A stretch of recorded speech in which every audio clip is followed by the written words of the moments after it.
And now for a taste of things to come.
It's Wednesday, so you know what that means. We have a Simple Reliable Studios watch-along special of AEW's Dynamite Maximum Carnage.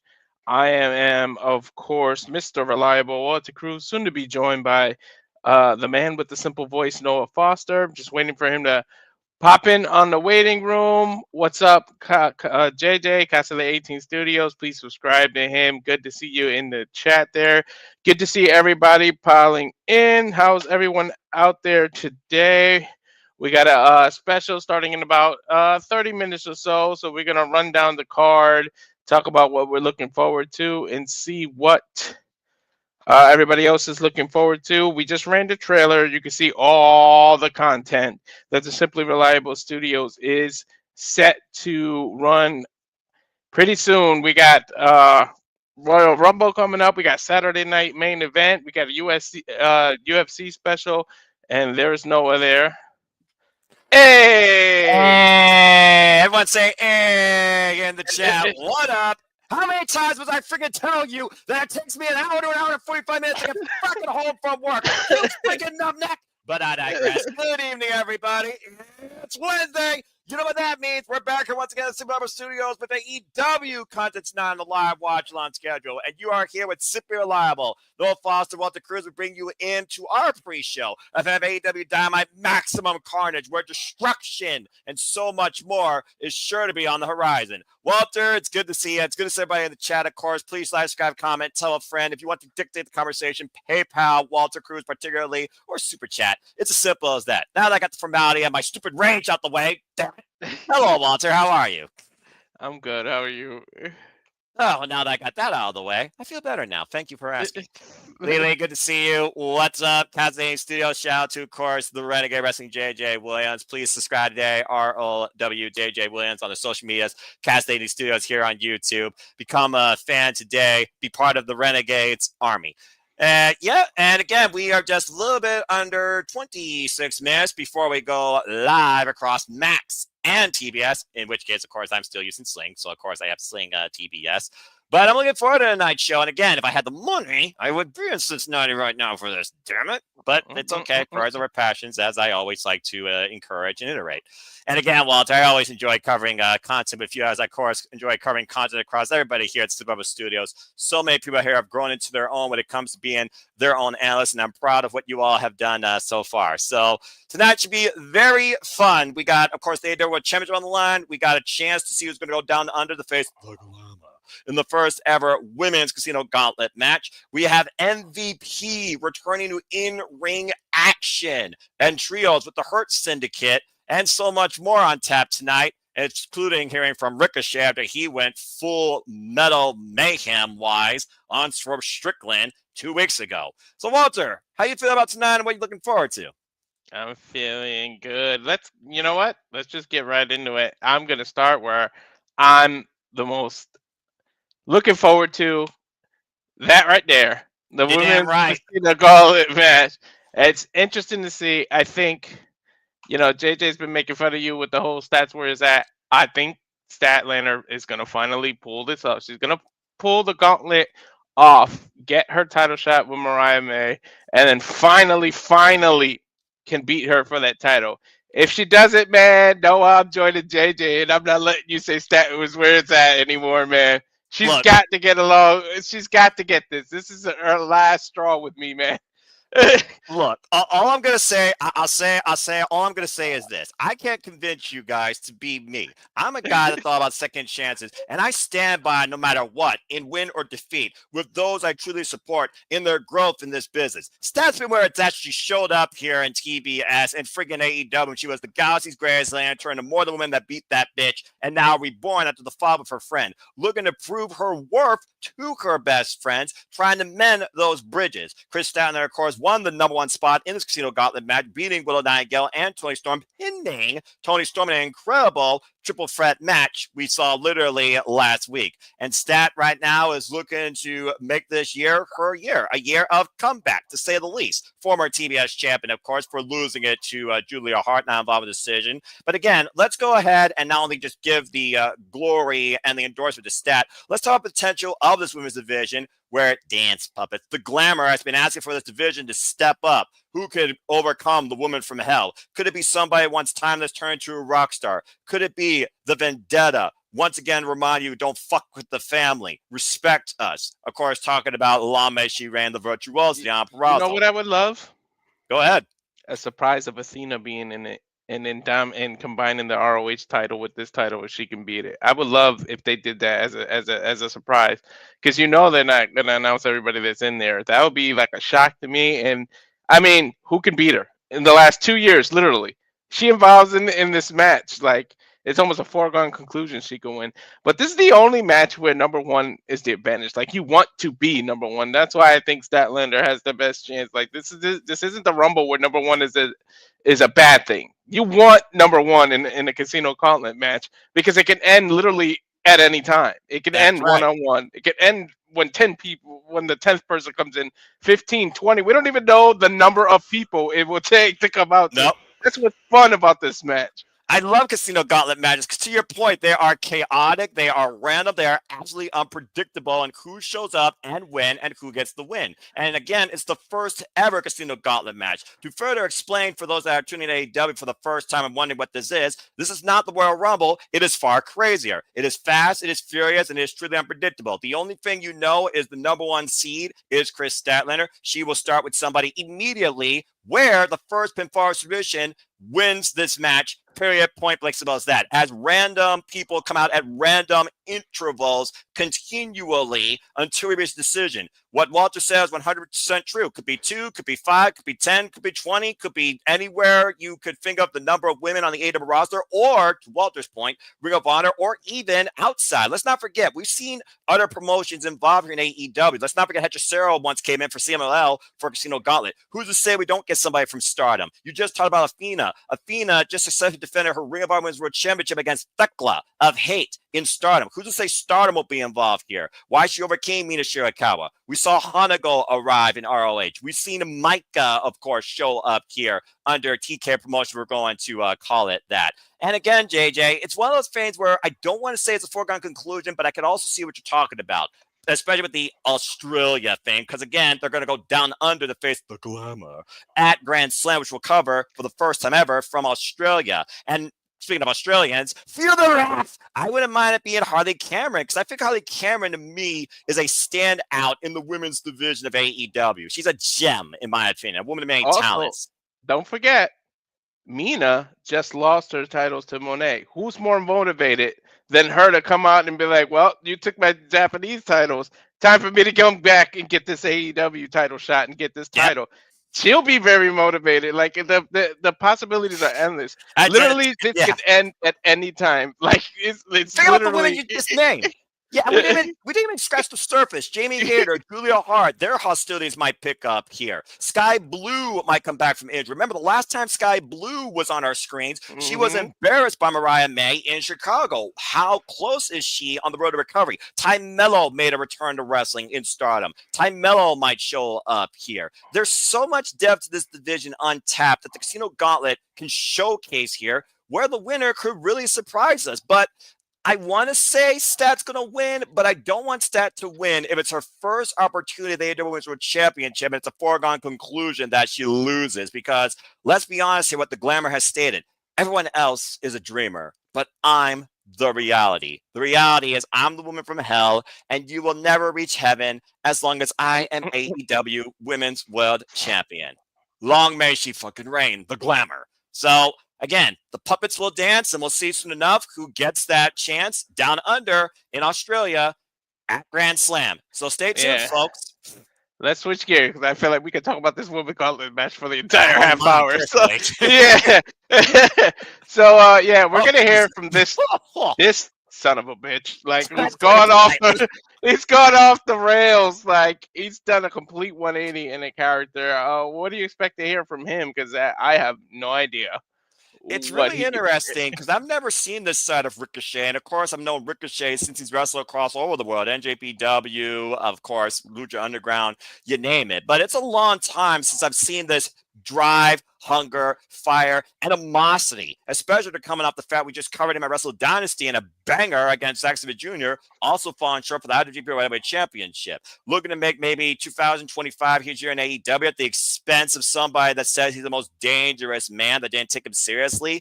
At first, we thought Bobby Lashley made himself the most dangerous man in AEW. Maybe Ricochet just did that. I imagine he's going to say, look what I did to Swerve Strickland. Yeah, he looks more like a psycho killer. But I imagine he's going to come out here and talk about how he's going to, plan to go after the AEW World Championship. But I'm just going to say right now, I think Swerve Strickland's going to come out here and try and rip his head off. I don't think it's going to go unanswered tonight. I think the show's called Maximum Carnage for a reason, not just the Women's Gauntlet, the AEW World Championship, if I'm being perfectly honest with you. The man looks like Clark Kent, and we need to see Superman. He needs to rip off the alternate ego and just show what he can do. I'm glad he's kind of off the leash to say, and I'm looking forward to it. And we know how far they can go with Swerve. I mean, we've literally seen a man burn his house down. So, like, where are they going to go with these two? So, we never know. But hopefully they don't go with that angle with what's going on in Cali. Please do not bring any kind of fire or anything like that. That'll be very insensitive. Especially with the fact that Revolution is their first pay-per-view in California. Just saying. I would try and extinguish any sort of flaming hostilities right now there are in all elite wrestling ahead of going to California. Just saying. Just saying. And this is the other what I'm really looking forward to. Look who's back. Guess who's back? Back again. Kenny Omega. Coming back to AEW after what we saw in his hell of a match in Japan, and we got to call that. No, but he's going to go against the Machine, Brian Cage. What do you expect here? First off, who better? We're about to find out. This is a dream match of so many proportions, not just for me as a fan, not just for you, of course, to call Kenny Omega's first singles match return at AEW television since he faced MJF to try and get the AEW World Championship. Put that in perspective. That's just insanity. And again, television, not pay-per-view, folks. It's one of those things right now where I'm expecting an incredible testing bout where it's two machines, two individuals of their own class. And this is a dream match of Brian Cage. He's been waiting for this match for who knows how long. He's expressed it personally on the Twitter. Yes, I still call it that. It's one of those things where I'm also looking at the fact that Don Callis has not forgotten about the wounds he left on Kenny Omega and is looking to be open with his new family. I'm expecting all hell to break loose, and apparently this will be the opener with limited commercial interruption. I'm expecting this to go the distance, but I rarely, ever bet against one of the top wrestlers in my fandom opinion of all time in Kenny by God Omega. And with this new leash on life, we saw what he was willing to do, what he was willing to demonstrate and go for against Gabe Kidd, who was a fucking madman. Well, let's see what happens when you face a machine that might be as tough, if not tougher than you. It's not Skynet. It's not the Terminator. but it's definitely a different prototype, to say the least, when it comes to Kenny Omega, this reborn Kenny Omega, with that incredible theme by the writers and composers of Final Fantasy 14 and 16 collaboration included. It's hard to bet against Kenny Omega, and again, this is the number 2 reason why I'm super pissed off I'm not in Cincinnati tonight. I cannot wait for this match, though. And Daniel Barry, highlights, good to see you. Don Callis' favorite tool in the toolbox might make an appearance. I'm just saying. Oh yeah. I mean, you're not wrong, but he also has, of course, an arsenal with the Alpha Inosuke Takeshita, still never an AEW national champion, and Kyle Fletcher, the Proto Star. So don't think that this will stay clean one-on-one if Don Callis has his way. I don't think we're just going to hear the man on commentary. Just saying. Oh my God! I hope Takeshita kind of interferes. I want Omega Takeshita like again. Yeah, on AEW. Not everyone has seen that match. You know, that's true. AEW All Out 2 years ago. You are absolutely right. I was literally watching the Kenny Omega timeline, and they were literally playing a highlight from that match. So I mean, I wouldn't mind seeing that run back. But again, what Kenny Omega said last week, simply humbling. So true. It is just a great time right now for professional wrestling. That we are winners no matter what. And for once, it didn't reverberate. And then this one. I don't even know if Christian Cage even gives a damn right now. Like, after he has that opportunity whenever he wants. Does any other match really count to him? Does he really care when he has that contract in his hand and he can get a title shot whenever he wants? Well, like, it almost seems like every match can be a throwaway for him. I mean, you can say the same thing about Frank Kazarian. What? That being said, it's one of those things, though, where Christian Cage is also trying to be a better father figure, not just for America, but also for Hook, of course, where he, of course, admitted that he attacked Taz and literally said at one point, "I wish Taz was dead." It's one of those things also right now. You got a New Yorker versus Canadian, all right? How many times have we seen this feud fall out in professional wrestling? Damn it. And literally, also, once again, Hook, not coming in 100%. He's got a broken arm. The last time Hook had a bad limb, he beat Chris Jericho at Wembley Stadium. So, yeah, it does seem like a foregone conclusion that Christian Cage doesn't need to win this, and maybe he won't win it because, again, he considers himself the next AEW World Champion. Could even happen or not, just saying. But I think it's going to be more than that. I think we're going to get probably some very personal strings pulled here. Again, wouldn't surprise me if Taz somehow gets out of the seat, because we know that commentary table is going to be at ringside, and Christian Cage tries to confront him, and somehow we get Christian Cage and Taz confronting each other. There's a throwback for you folks. But I expect Hook to win this because he's fighting on behalf of his father. It's just one of those things right now where this feud feels so weird because it's more than just Hook and Taz at the forefront. It's also Christian Cage's false family, where Kip Sabian right now and Nick Wayne are kind of fighting for Christian Cage's affection. And it seems late that Christian Cage has been more proud of Kip Sabian than Nick Wayne. And I'm sure Mama Wayne right now is got different feelings all over this shit. I tell you one thing. If when Hook caught Christian in that balcony or that skybox is an indication of what we're going to get, this match is going to be loco. Yeah, I mean, FTW lives, even though the Taz retired. We got the son of Taz, just saying. Safet, I finally got your name right, like shout out at Ash. Good to see you always, bro. Sup? But yeah, I'm expecting definitely for Hook to get the win. There's something, like you talk about, an intangible of wrestling, heart. Even a cold-blooded handsome devil can have heart when it comes to fighting on his father's behalf. Now, this is very interesting because I think it leads to a tag team title shot. Like, I'm sorry, Private Party.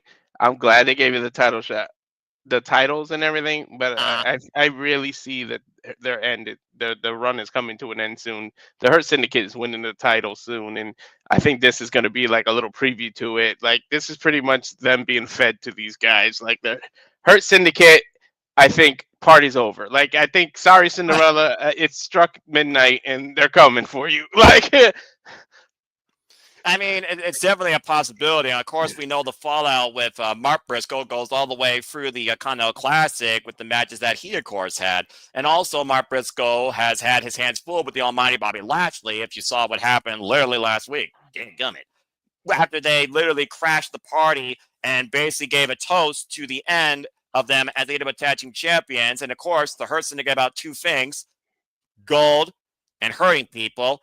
Well, the gold's in sight. Now they get a chance to hurt Mark Briscoe and soften up Private Party tonight with a Hurt Syndicate so far goes in undefeated as a tag team. But the intangible that we got to think about here, Walter, MVP returns to in-ring action. He has been out of action for a long damn time, but he did talk about, of course, he has that black belt in Brazilian Jiu-Jitsu. He's an all-round collegiate Jiu-Jitsu champion. He's the inaugural IWGP Intercontinental Champion, former, one of the longest reigning, if not, I believe, still longest reigning WWE United States champions. And you've also seen this man compete in Bloodsport. I think MVP is about to show us something that the people may have forgot about him beyond the suit. And I think that's going to be an extra intangible tonight that allows the Hurts to get to win. I think John Moxley, Dean Ambrose broke his record, but I'm not 100% sure. But I remember him having the U.S. title for like a long time. Yeah. But yeah. Yeah, I agree with you. I think this leads to Private Party versus Hurt Syndicate. It's just a matter if they push it out to either Grand Slam or AEW Revolution. And I wonder if is it Shelton and Bobby, or is it going to be MVP and Shelton? I mean, it's been Shelton and Bobby that's been the tag team duo. So it makes sense to me for them to be the two because MVP has been the manager, the mouthpiece. He's been the guider. He's been trying, coach these young people. And of course, he looks at the entire roster. But it's one of those things I also don't think Bobby Lashley needs a tag title. But how do you put Bobby Lashley in any sort of singles style picture right now that's credible enough to him? I mean, Shuchiko Kyle, Bobby Lashley, yes, please. But how does that make sense? And then you got the AEW World Championship, where if anyone's going to beat the Death Riders, I would bet my money on the Hurt Syndicate when the time is right. That's my opinion, anyway. Then, of course, the main event, the AEW World Championship, John Moxley's crazy ass versus Powerhouse Hobbs. I don't even know what to make of this. This is going to be a banger. Yeah. This is one of those matches that I wasn't sure was going to happen, but I'm kind of glad it is. Because, again, there is long-term history there. The last time Powerhouse Hobbs took on John Moxley was back at Daily's Place last year at Homecoming for the IWGP World Heavyweight Championship. And not only did he lose, he got injured and kind of was forgotten personally by Don Callis and his family. Back on the road to redemption and rewriting the book of Hobbs in what could be retribution, he now looks to go after the AEW World Championship and somebody that could challenge what John Moxley's looking for out of this AEW roster, or being quite honest.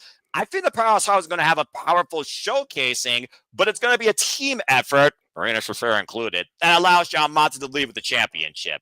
But something tells me Hobbs is not going to look weak in defeat, but it's going to take a lot to put the man down for the three. We saw how far Konosuke Takeshita in a bout of power versus power took the Alpha, of course, at World's End. But I think it's going to be a different challenge tonight for Powerhouse Hobbs against John Moxley in his hometown with the Death Riders looming in the building. And again, I have to ask, because this is almost turning to the bonus question with the Money in the Bank. Do we find out what the hell is in this damn briefcase? No. What the hell is going on with this thing? Is it just going to stay here forever? It's the title in pieces. He said himself, he would destroy the AEW World Championship. He's probably got literally unscrewed all the pieces together with no leather in there. I can't imagine that being the AEW World Championship. Have you seen the size of that bulky thing? And of course, we gotta find out at some point what the hell is in that damn thing. We'll find out when somebody officially says that John Moxley is no longer the AEW World Champion. When Justin Rowers can say a different name and say, "And new AEW World Champion." Is Powerhouse Hobbs the guy to do it? I don't know. I want to say so, but right now this Death Rider narrative, as long as John Moxley is holding AEW hostage in his own way, doesn't feel like it's anytime soon, especially with Adam Copeland looming in the background, just saying. And it wouldn't surprise me if that's the match of Revolution. That's true. And that's it for Dynamite. That's every match. Yeah, and again, like we talked about we're going to hear from Ricochet. I'm sure there'll be some other segment. They'll probably feed into what we're going to cover on Saturday with Collision, because we know now it'll be him and Adam Page versus Christopher Daniels. Oh, Lord. In a Texas death match, and apparently a massive 12-man tag team match. And that's the only match that's known for Collision at this point. I imagine we're also going to hear from the Glamour, not only while on commentary tonight, but also come Saturday night, based on whoever wins this, because they have to build that out to Grand Slam, and that's not till next month. And of course, folks, again, we'll be here for the entire ride, the whole time. We got so much still in January. Tonight, you're with us for AEW Dynamite, Maximum Carnage. Sid the Predicting does return tomorrow night. It is official. I make it at 10:30 p.m. Eastern Standard Time for TNA Genesis. So please feel free to join the conversation on that as the TNA League 2025 officially kicks off. Good luck, Walter. And of course, we'll be back here on Saturday with coverage for Maximum Carnage Collision, and then back here Sunday for TNA Genesis. And that literally is it for the month of January before we kick off February, counting down closer to the road to WrestleMania with, of course, probably the most unpredictable Royal Rumble that I can remember since probably 2006, 8, 1, maybe. Mm-hmm. And we still got a lot to review because February 1st, we're going to do the first of the series of the top 10 wrestling matches of the month. And January has been one hell of a match. And I got the feeling, just call it a feeling, that it's going to be pretty Japanese heavy. I won't give you that idea, despite the fact we covered Pro Wrestling Noah and Marigold, Wrestle King, and Wrestle Dynasty, and Bound the Valley Habit. What would give you that idea? I'm just saying. But yeah, folks, and again, I hope that you enjoy the conversations, reaction, engagement, entertainment, and commentary takes. We offer our own alternative commentary take here. And again, if you want to follow along with the show with us, please look at your local cable satellite provider for TBS or subscribe to Max today. Otherwise, use whatever means work best for you, but proceed at your own risk when it comes to the internet too. I'm just saying. And again, yeah, Walter, like you said, we're just merely 3 minutes away. I mean, I think we covered pretty much the entire scope of the AEW women's roster. So I'm not really sure what else to say regarding that. I just wonder how many women we're actually going to see collide tonight. And let's be honest here. You and I both know, based on the fact that it was a triple threat, we know that we got at least Chris Statlander, Tony Storm, and Will Nightingale in this thing. Definitely. I honestly hope you go to at least 15. Like let it be a long gauntlet. Yeah. Well, I mean, again, the jury is still out. And I don't know if Athena's back, by the way, from her world tour in Stardom. By the way, that show in Corrigan Hall was tremendous, by the way. And folks, we will be covering Stardom here very soon. It just depends on the next big show and if it's on either Abema or Stardom World. As again, we span out here, not only does Super Live will start the top 10s, and it's going to be a top 10 list from each one of us. So technically 20 matches, but each are our own top 10s. But also, we'll be leveling up with gaming content. I mean, it might be just a gaming podcast hyping out what we've been playing, what sort of gamers we are, or what we want to play, or it might be a co-op campaign and something like Cuphead. Who knows? We'll keep you all in tune as Super Lava Studios rolls on. Oh, yeah, and how can I forget? Because God knows JJ will never let me freaking bypass it if I don't.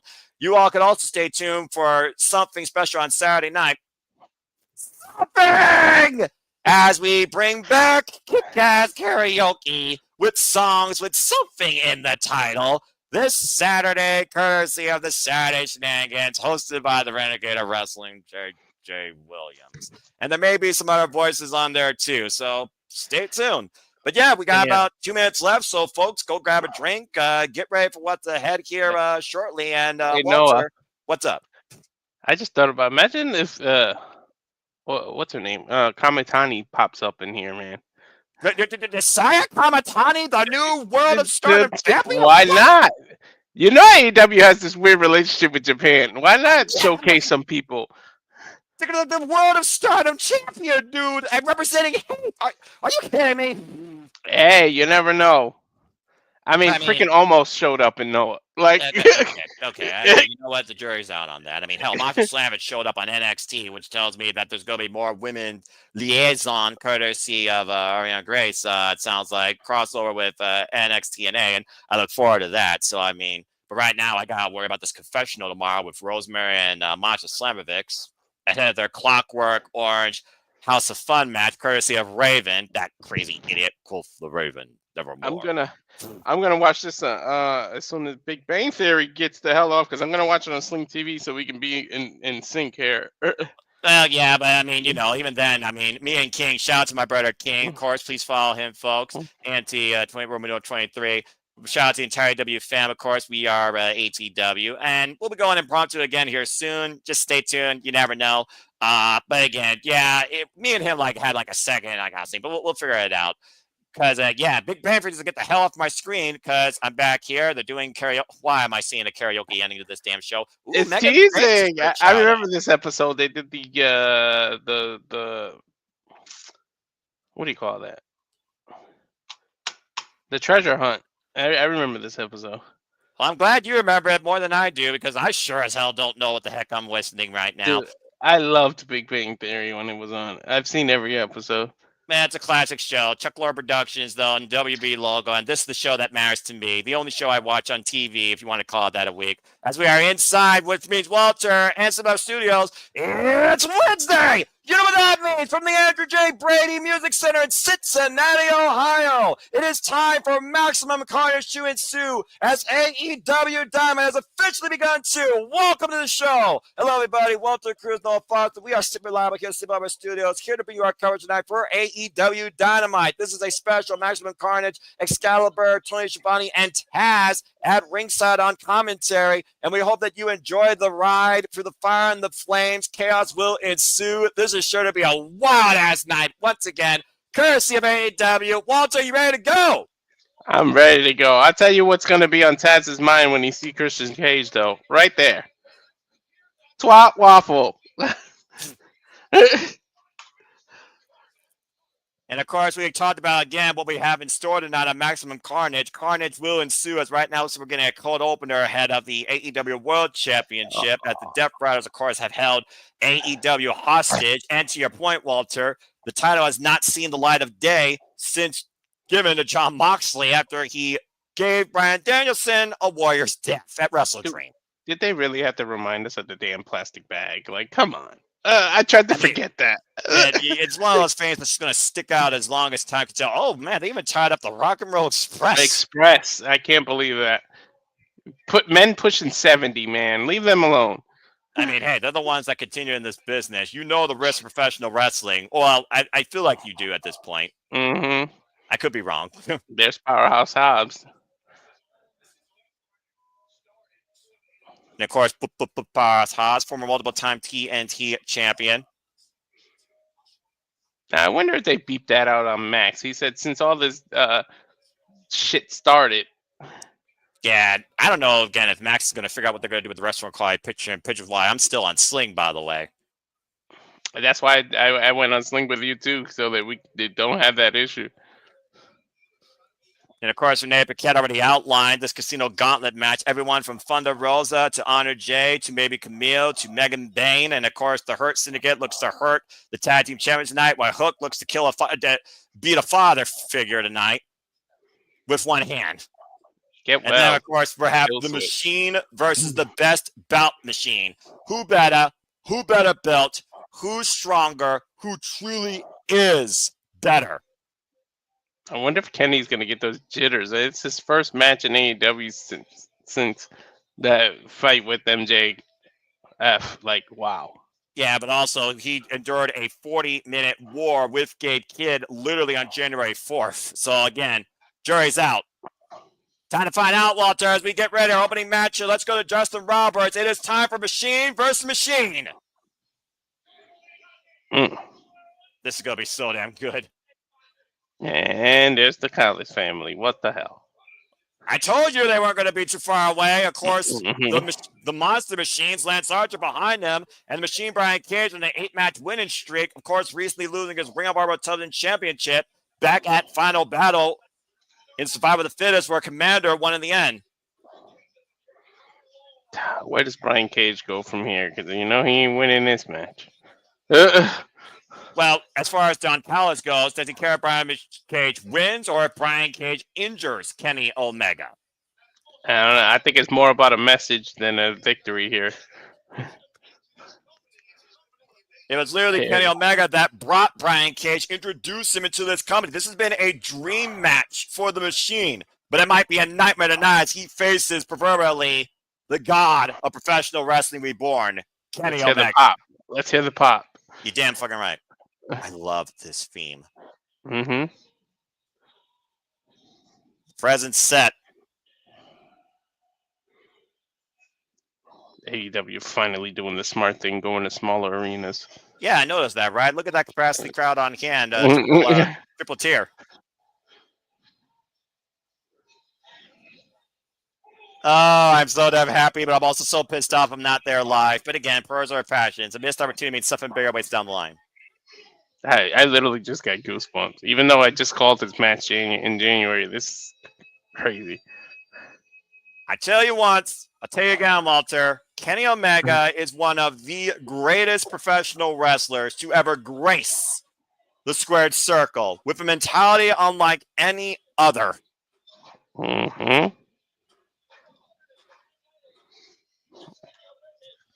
Over 300 days since he's been there. Woo. Again, as he's had a life-threatening battle against diverticulitis. Trust me, I have from personal experience. I know what that's like. Can I imagine? I love the race stage, the way the ramp is. I love that. And Don Callis has joined commentary, as I said earlier. As long as he stays there, but I got a feeling he won't. I love these unique arenas, by the way. Not only are smaller venues easier to fill, but they also bring such a different atmosphere to the wrestling scene. Why every other arena just feels the same damn thing. I love the ramp. Yeah, Bell Rams, we are on their way, and you can use the hashtag AEW Dynamite to be part of the conversation on Twitter, folks. And again, be along with us for the ride. Super Chat or PayPal, it's as simple as that. Let's fucking go. Kenny Omega's first match back home. God, I'm tired to kick things off here. You talk about the jitters, though, Walter. We also got to consider ring rust is still very much could be a thing. He competed, of course, in the New Japan ring, but the AEW rings are not built the same way as the New Japan ring. And to your point, he has not wrestled here in AEW in nearly a year. Yeah, the ropes are not the same. The arena's not the same. Nothing's the same. But, I mean, he had 40 minutes to knock some rust off, so let's see. And Brian Cage unfazed, though. He wants more from the cleaner. He wants more from the best bout machine. Former AEW World Champion, former IWGP World Heavyweight Champion that, of course, beat Kazuchika Okada in a 63-minute classic, ending a trilogy with one of the best of all time for New Japan Pro Wrestling, the Rainmaker. Jumping elbow strike in the corner. Look how cerebral Kenny is. You know Brian Cage has a history of knee issues. What is the first thing he starts attacking? He goes right after the knee. Like, he's so cerebral. Well, he's always been cerebral, but I think over time, especially since leaving New Japan Pro Wrestling and testing himself here in this new company when All Elite Wrestling became a reality, he's learned to be more cerebral and methodical in his approach. Mm-hmm. Oof. Oh! High back body drop. Damn, he was like 8 feet in the air. And again, you see Kenny Omega immediately clutching his core. And again, Brian Cage focusing on the attack. And again, like we talked about diverticulitis, after you go through that, you're never the same again. You always have that vulnerability. Just doing curls with Omega and just tossing him. Never the same. Man, and you got to avoid anything with seeds, too. That sucks. Like, even strawberries you can't eat. Ugh. I don't think I could live without eating strawberries and cream, but that's a different conversation. Shoulder block in the corner. Of course, Brian Cage, former TNA World Champion and former, of course, ROH World Television Champion, I said earlier, and former FTW Champion. Wow, he turned the shoulder thrust into a front face choke. That was smart by Kenny. And again, though, Brian Cage creating separation. Again, the power of the machine right now. Clearly, look at the tail of the tape. It almost looks like Brian Cage on powers. Kenny Omega now trying to outspeed him. Great agility there. Dude, I know Hobbs' name is Powerhouse, but Cage is a powerhouse within. Like, he is humongous. Yeah, who better? Again, the Renegade Wrestling JJ Williams could tell you more about Brian Cage. That truly tells the tale of the tape, considering he's seen this man in his own neck of the woods. Power bomb! And again, hooking Omega, hoisting him up. And Omega able to transition into a counter, and the machine sent the outside of the ring. And uh-oh. And he's evolved a lot since the TNA days, I can tell you that. And right now, JJ with the prediction, he's got the machine in this match. Good to know. And uh-oh. Is Kenny busted open already? Or is that just scarring? I feel that's scarring, but I think Kenny Omega is about to rise like the Terminator tonight in Cincinnati. And Kenny Omega picks up speed to the 100 and Archer on the apron. There's the Don Callis feeling influence I knew was coming to play. Oh! You know what else? You know what else is going to be really difficult? Picking up Brian Cage for the one-winged angel. Yeah, well, it's hard to even stand upright when you get wiped out with a clothesline by Brian Cage. Look at this. Boom! He literally turned him inside out after he got clotheslined. Inside out, upside down, at maximum speed goes Kenny Omega, courtesy of that lariat by Brian Cage. JJ's over there playing politics. I didn't say which machine. Let's not get specific here, all right? Come on, who better? Brian Cage right now literally just raising the ire of the Cincinnati faithful for All Elite Wrestling here tonight. First time I believe AEW has ever been held in this building, the Brady Music Hall. I definitely think that's old scarring because I don't even remember what could have busted him open. Oh, it's definitely old scarring because remember when Brian, hold that thought, overhead, military, oh dear God. Whoa, whoa, whoa, whoa, whoa, whoa, whoa, whoa, oh no! I thought the announcers were going to catch him, and that's right on the stomach, right where the diverticulitis affects you, right in the gut. Exactly, and Lance Archer getting a cheap shot in, driving. Look at this freaking parasite Don Callis. Nah, I'm surprised the screwdriver didn't come out. Kenny Omega struggling to breathe to your point as he was literally dropped across that plywood face of the announce table. And Kenny Omega rides back in the stage to squad picture-in-picture. Fuck television. I was also going to say that's old scarring because remember Gabe Kidd planted Kenny Omega with a ridiculous brainbuster through a freaking slanted table at the Tokyo Dome.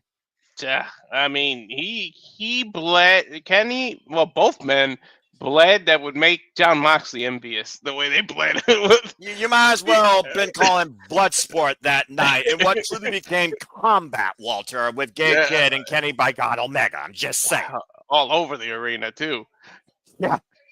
And Omega right now, again, clutching the core, clutching those ribs. Still to come tonight, we'll hear from Ricochet and the Women's Casino Gauntlet match where the glamour awaits the winner down under in Australia at Grand Slam. She will be on commentary for that match. And, of course, John Moxley, talking about power earlier. John Moxley defends the AEW Championship against Powerhouse Hobbs in our main event for the AEW World Championship. While MVP returns to in-ring action and trios action alongside the Hurt Syndicate, taking on Private Party and Mark Briscoe. That and so much more ahead tonight at Maximum Carnage, AEW Dynamite from Cincinnati, Ohio.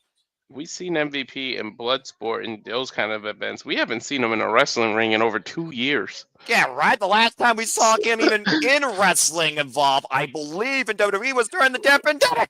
Mm-hmm. So that's 5 years. Shit. He was trying to manage the Almighty Bobby Lashley at the time, who was not only the Almighty United States champion, he was the Almighty WWE champion. And we are back here. Very nice short commercial breaks here. Again, they did say limited commercials for this match. AEW Dynamite Maximum Carnage. I love this freaking panoramic overhead shot of this music all just filled. It's just woo! The strength of Cage. Oh my God! Damn it! Hook the near leg. It's a 2 count, says Rick Knox. He deadlifted Omega. Omega's like 230 pounds. He's no light man. Yeah, but again, we talk about the tail of the tape. Brian Cage, who's stronger? I think we got our answer. There's probably at least a 30-pound weight differential with these two men. Mm-hmm. Gotta be. Oh, my God. Oh, look at his thighs alone. They just showed a close-up of Brian Cage's thighs. Yeah, I understand. You saw the size of his thigh versus Kenny Omega's arm. Brian Cage is a freaky big dude. Oh, the body shot. And I talked about Kenny being cerebral earlier. Brian Cage, smart. He just keeps going after Kenny's gut. You know that was Don Callis' MO that helped Brian. As much as I hate Don Callis, parasite of the business, he is one of the smartest men in the business. Bang, V-trigger. And you know that he told Brian Cage all the weaknesses that Kenny Omega has. After all the wars Kenny's been through. Not just the diverticulitis battle. Irish whip, off the rope, pop up. Oh, dear God. Oh. What the hell's he going to do? Oh! Damn! Power bomb back into the ring over the top rope. To your point, though, Noah, who knows Kenny better than Don Callis? Like, seriously. Face first goes Omega. Now Brian Cage in the cover. Lateral press and gets it 2.5. Dude, was that an F5 that he hit? Basically, or F2.5. I don't think he got full rotation there. Either way, Kenny Omega crashed face first into the mat. Yeah, look at the replay of that bomb. He tossed him halfway into the ring. Yeah, awkward landing on the shoulders. Watch the way Kenny Omega lands. Ugh. Man. And look, there. every move he winces and holds his gut. Well, again, every move takes much out of Kenny Omega as he unleashes on Brian Cage. Mm-hmm. Able to drop Brian Cage face first, though. And Uh-oh. Bringing up the second. Oh, the knees up off the attempted moonsault. That's the last thing he needed to the stomach. Pop handle by Brian Cage. Oh! What the hell was that? Driving down Omega hard in the head and shoulders with a 2 count. Pop handle driver of sorts almost. Yeah, that was a unique move by Cage. I don't think I've ever seen him use that. Well, again, Brian Cage has always been one of those who, as a machine does, adapt over time.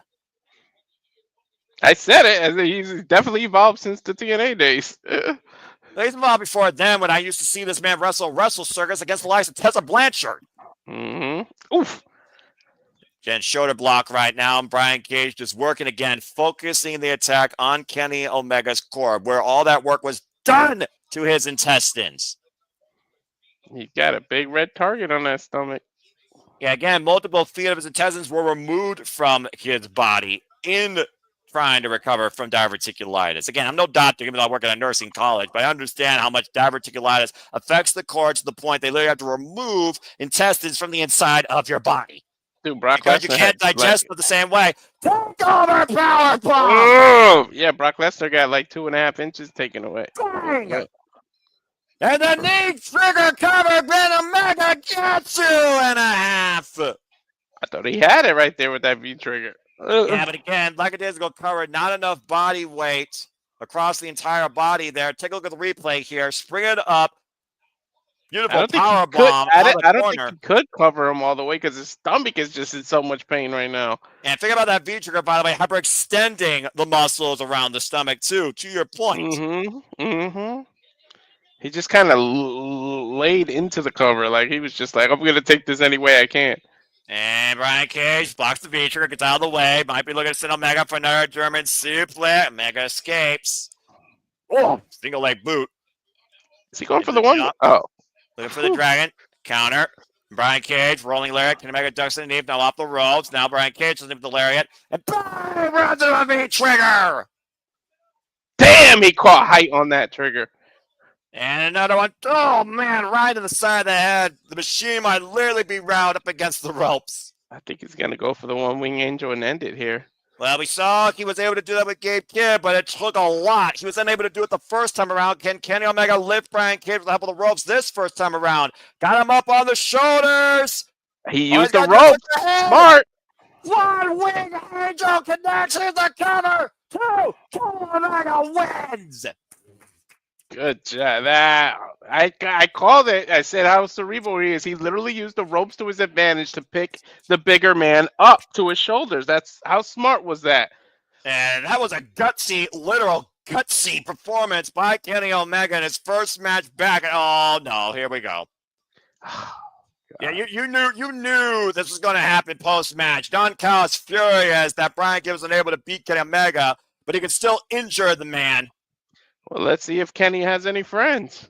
Kyle Fletcher and Lance Archer, members of the Don Callis family, double teaming the cleaner, and Kyle Fletcher teeing up. Where's Ospreay? Come on, help Kenny. The big right hand. Come on, Ospreay. Bam! I called it. I knew it was going to be Ospreay. Well, you knew that Ospreay and Fletcher were not done with each other. They're 1-1 after Ospreay beat Kyle Fletcher at World's End. This might lead to a tag team match. Oh, wait a minute. Lance Archer got Ospreay Guzzo looking to hoist them up for a massive whoop. Lance gets out of his feet, jumping in Saguri, rocks the Murder Hot Monster. Kenny Omega in position. Bang! V-trigger. Blade. Yep, this is going to lead to a tag match, Noah. Hey, I'm for it, playa. Hell yeah. Ooh, Omega and Ospreay on the same side. Well, two men that were betrayed by Don Callis. Wait a minute. Whoa! Kyle Fletcher trying to come back over a cheap shot on Ospreay. Taking Kyle Fletcher out over a rope top plunger. Ospreay literally saving Kenny there. Wait a minute. There's one more member we forgot about. I told you. Oh, I told you. He's showing that belt. Straight off the middle of the ring. The Alpha and Omega head to head. And what did Takeshita do? He shoved the title right in Omega's face. That Kyle Fletcher, though. Oh! That Snapdragon and a Kisko and a pumping bomber. I told you they're going to revisit that match, Noah. Ospreay now taking on the Alpha and Kyle Fletcher. 2-on-1, though, here for the blood. Look at the eyes. Oof. Oh, world class. Remember who's got the numbers, though. The Don Callis family. And you can see it in Kyle Fletcher and Konosuke's face. It's basically 5-on-1, though, at this point, because we know Omega again is warped after that previous match. Both men hoisted up. Oh, God. Dual driver. Fire and Brainbuster in stereo. I told you they were going to revisit it. I knew they were going to do it. You can't have Takeshita and Omega in the same company and not revisit that. Yeah, but at the end of the day, Don Callis' family stands tall. Damage done to Will Ospreay and Kenny Omega in this 5-on-2 assault. For now, they stand tall. Wait till these two are fresh when Omega wasn't in a damn grueling 10-15-minute match already. Yeah, but again, the numbers game, Walter, we talk about all the time. The numbers game plays in favor those with the greater. Carnage unleashed tonight, courtesy of Don Callis. Here goes this son of a bitch getting in his kicks. Leave Don in the damn back, son of a bitch.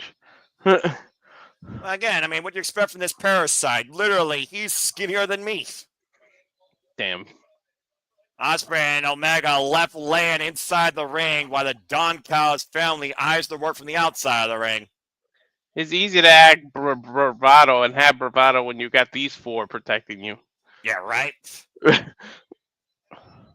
But still, congratulations, Kenny Omega. Hell of a way to return back home to AEW to in-ring action. It looks like Omega and Ospreay might need to get on the same page. So they're going to survive against the Don Callis family in this era of AEW.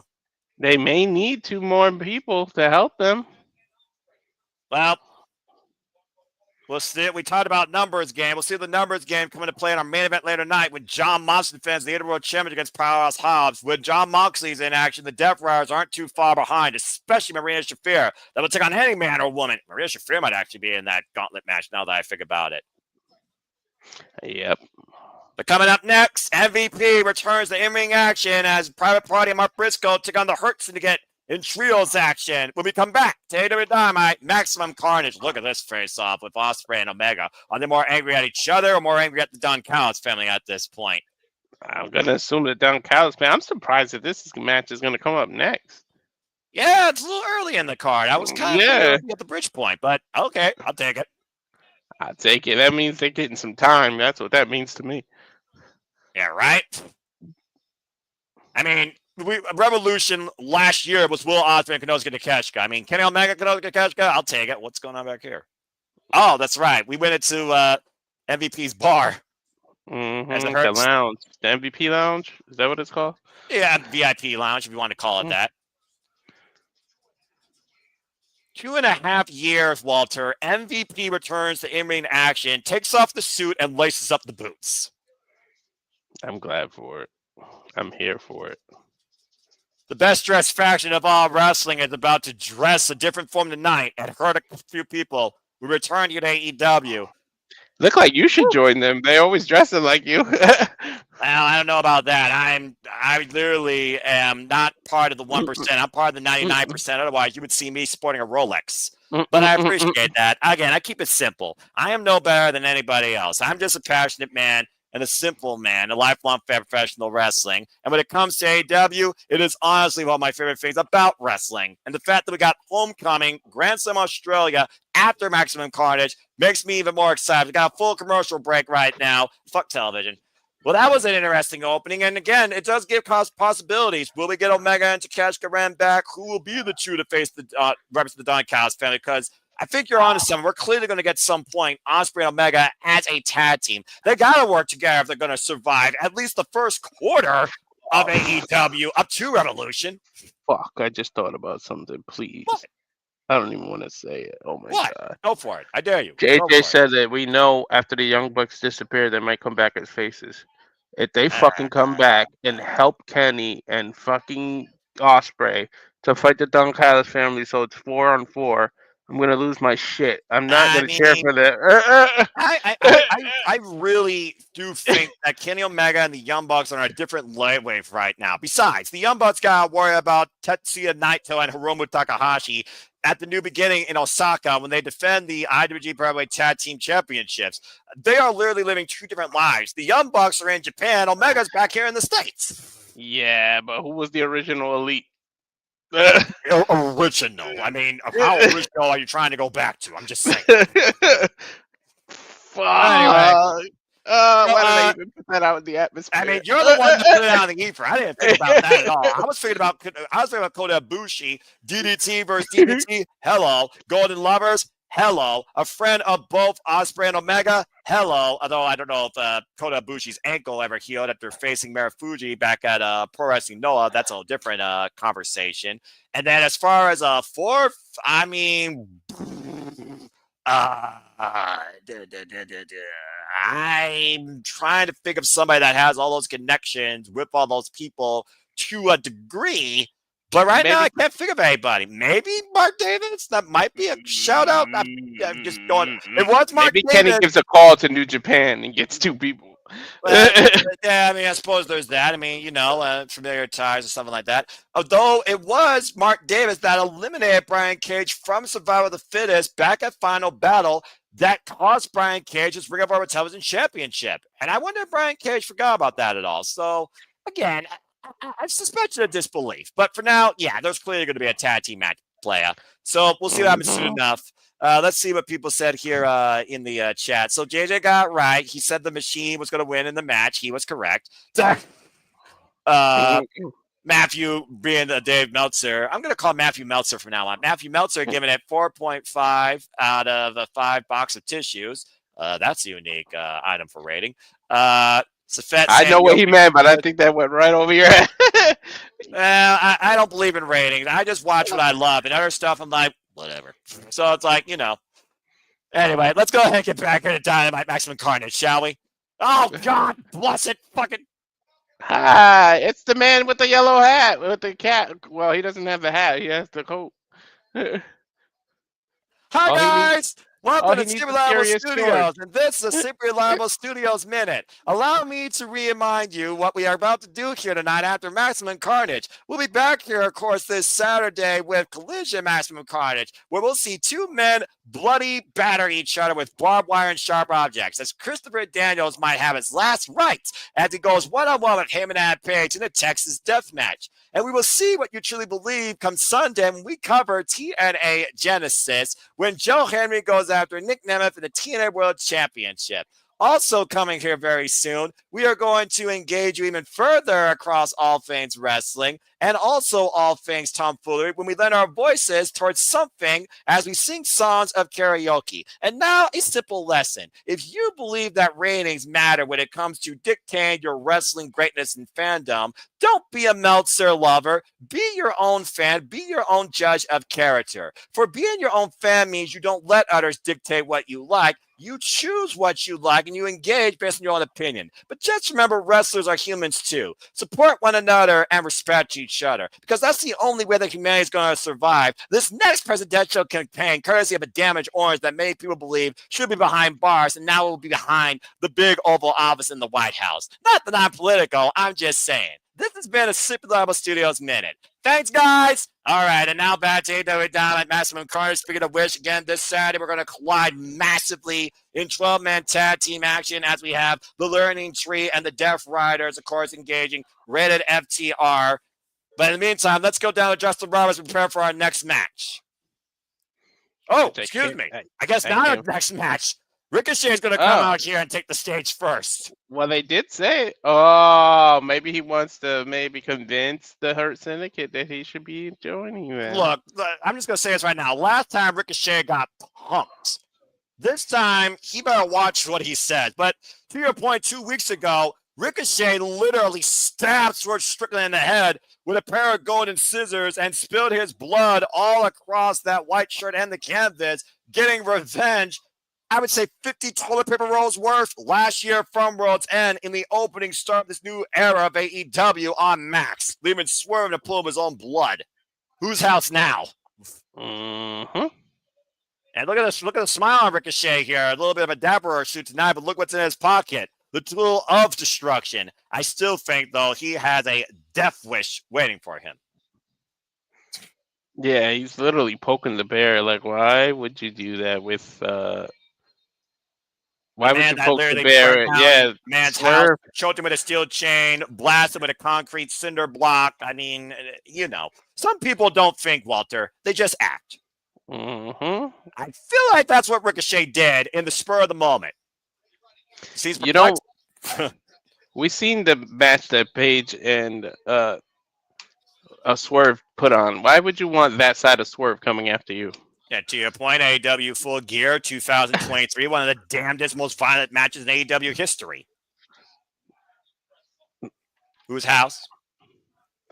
I don't even know if Ricochet has it in him to go as far as Paige did to beat Swerve. Well, let's hear what the man has to say. And see if we do get a Swerve. Remember last time, he pulled a Swerve on us, coming out to Swerve's theme in a Casino Gauntlet match. Pulling a Rick Roll in 2025. Yes, folks, that once was a thing. Still probably a thing on YouTube. Mm-hmm. Oh, this is just heat. I mean, if Ricochet expected these two to be quiet after what he did, highly unlikely. They won't even let him speak. Yeah, I mean, after you literally destroy one of the faces of AEW, do you expect the people to let you actually talk? Swerve is one of them, man. Swerve is one of the own. Swerve is all elite. He resigned his contract. He put his own back on this company. He made this his house.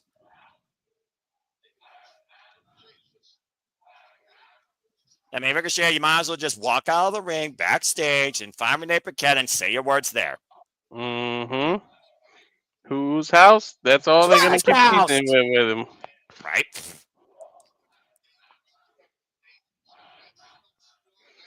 Swerve House. They literally won't let him talk because they keep saying Swerve House. Yeah, damn right. And, of course, coming off that loss to Zack Sabre Jr. at Wrestle Dynasty for the IWGP World Heavyweight Championship also. That was a good match, too. It's an insanely good match. Damn. This is the boost. The picture is worth 1,000 words. Well, I mean, he's not wrong. Come on, Peter Pan. Or Peter Parker. Sorry, I meant to say Peter Parker. Peter Parker. Bro! I did say expect a swerve tonight. I think Ricochet's a little bit concerned, Walter. Wait a minute. Wait, watch your back, dude! Oh! Oh! Not with the chair in the back! A little bit of no medicine there, Ricochet. You better stop dancing. That one chair ain't going to be enough. Oh, there we go. And look what Swerve is sporting around his neck. A damn chain. I think Swerve's about to make a house arrest. That is a thick chain, too. He's going to bust Ricochet wide open. He's going to wrap it around him. No, he's going to whip him. Oh. And Ricochet literally getting out of harm's way for just a split second, but Swerve got him literally in his crosshairs. Ricochet better pick up some speed. Yeah, but look at Swerve. Look at Swerve. He is not taking his eyes off Ricochet. He is literally haunting and following this man outside. Whoa. Ricochet better go from Spider-Man to freaking Flash and get the hell out of there. Yeah, he better get the hell out of freaking Ohio if he knows what's good for him. You see the snow outside. And it looks like Ricochet got away for now, making a hasty retreat. Damn, he old ass. Where did he disappear that fast? into the depths of the cold night. We could say frozen in fear, but apparently was well enough to know that Swerve was hot on his trail to run out of the building into the middle of winter in Cincinnati. How fitting in Music Hall we're having a freaking Swerve in the ring. Not excuse me. Is it snowing where you're at? The tiny bit in Toledo. Not nearly as much probably as Cincinnati, if I'm being honest. Freaking Prince Nana. Well. Meanwhile, yeah. God. We also got to talk about, of course, talking about the women of AEW. Mercedes Moné, who was able, of course, to overcome Mina Shirakawa at Wrestle Dynasty. Now sporting 3 different championships for 3 different companies, Rev Pro, New Japan, and AEW. As once again, Moné did prove that Moné changes everything. With 50s over Chris Statlander and Mina Shirakawa, I'm curious to see what's next for the CEO in ring in AEW as she continues to train and discipline herself here outside in the meantime. If nothing else, we can at least expect this, Walter. Dude. Yeah, basically, she's just missing one more gem. And I just thought of something, by the way. You realize this is a Casino Gauntlet match tonight. Would she actually show up in this match tonight? Oh my God, to go get another belt? Holy shit, you're right. He and Mariah may have been jaw-jacking each other when it comes to the value of the AEW women's division that they both possess. Mariah may believe she is far more of a prophet than Mercedes Moné ever has been. I'm just saying, dude, an encounter is looming. But for now, someone's about to get hurt. She's literally the freaking belt collector right now. Well, soon enough, the Hurt Syndicate might follow suit because we know the first prizes they want to add. And here comes the almighty Bobby Lashley, MVP. Yes, you heard me right. MVP back to in-ring action and Shelton Benjamin, the Hurt Syndicate. It works for her, sister. Representing the 305, and of course, Bobby Lashley, former MMA champion, former TNA and WWE champion, Shelton Benjamin, all-around all-star collegiate athlete out of Minnesota. My MVP doesn't have those accolades. MVP, of course, a black belt in Brazilian Jiu-Jitsu, all-rounded Jiu-Jitsu American champion, and a former Intercontinental champion for New Japan and United States champion for WWE. Dude, these men are all approaching 50 or a little over in MVP's case, and look how they look. That's freaking incredible. And they look like they have a new lease on life here in AEW as the Hurt Syndicate's been brought to business. Literally now. Here's a man who doesn't give a shit whether he gets hurt or not, because he's just crazy. We them boys. We fight till we can't fight no more, and we keep on fighting. Former Ring of Honor World Champion, to your point, Mark Briscoe, that crazy redneck chicken man.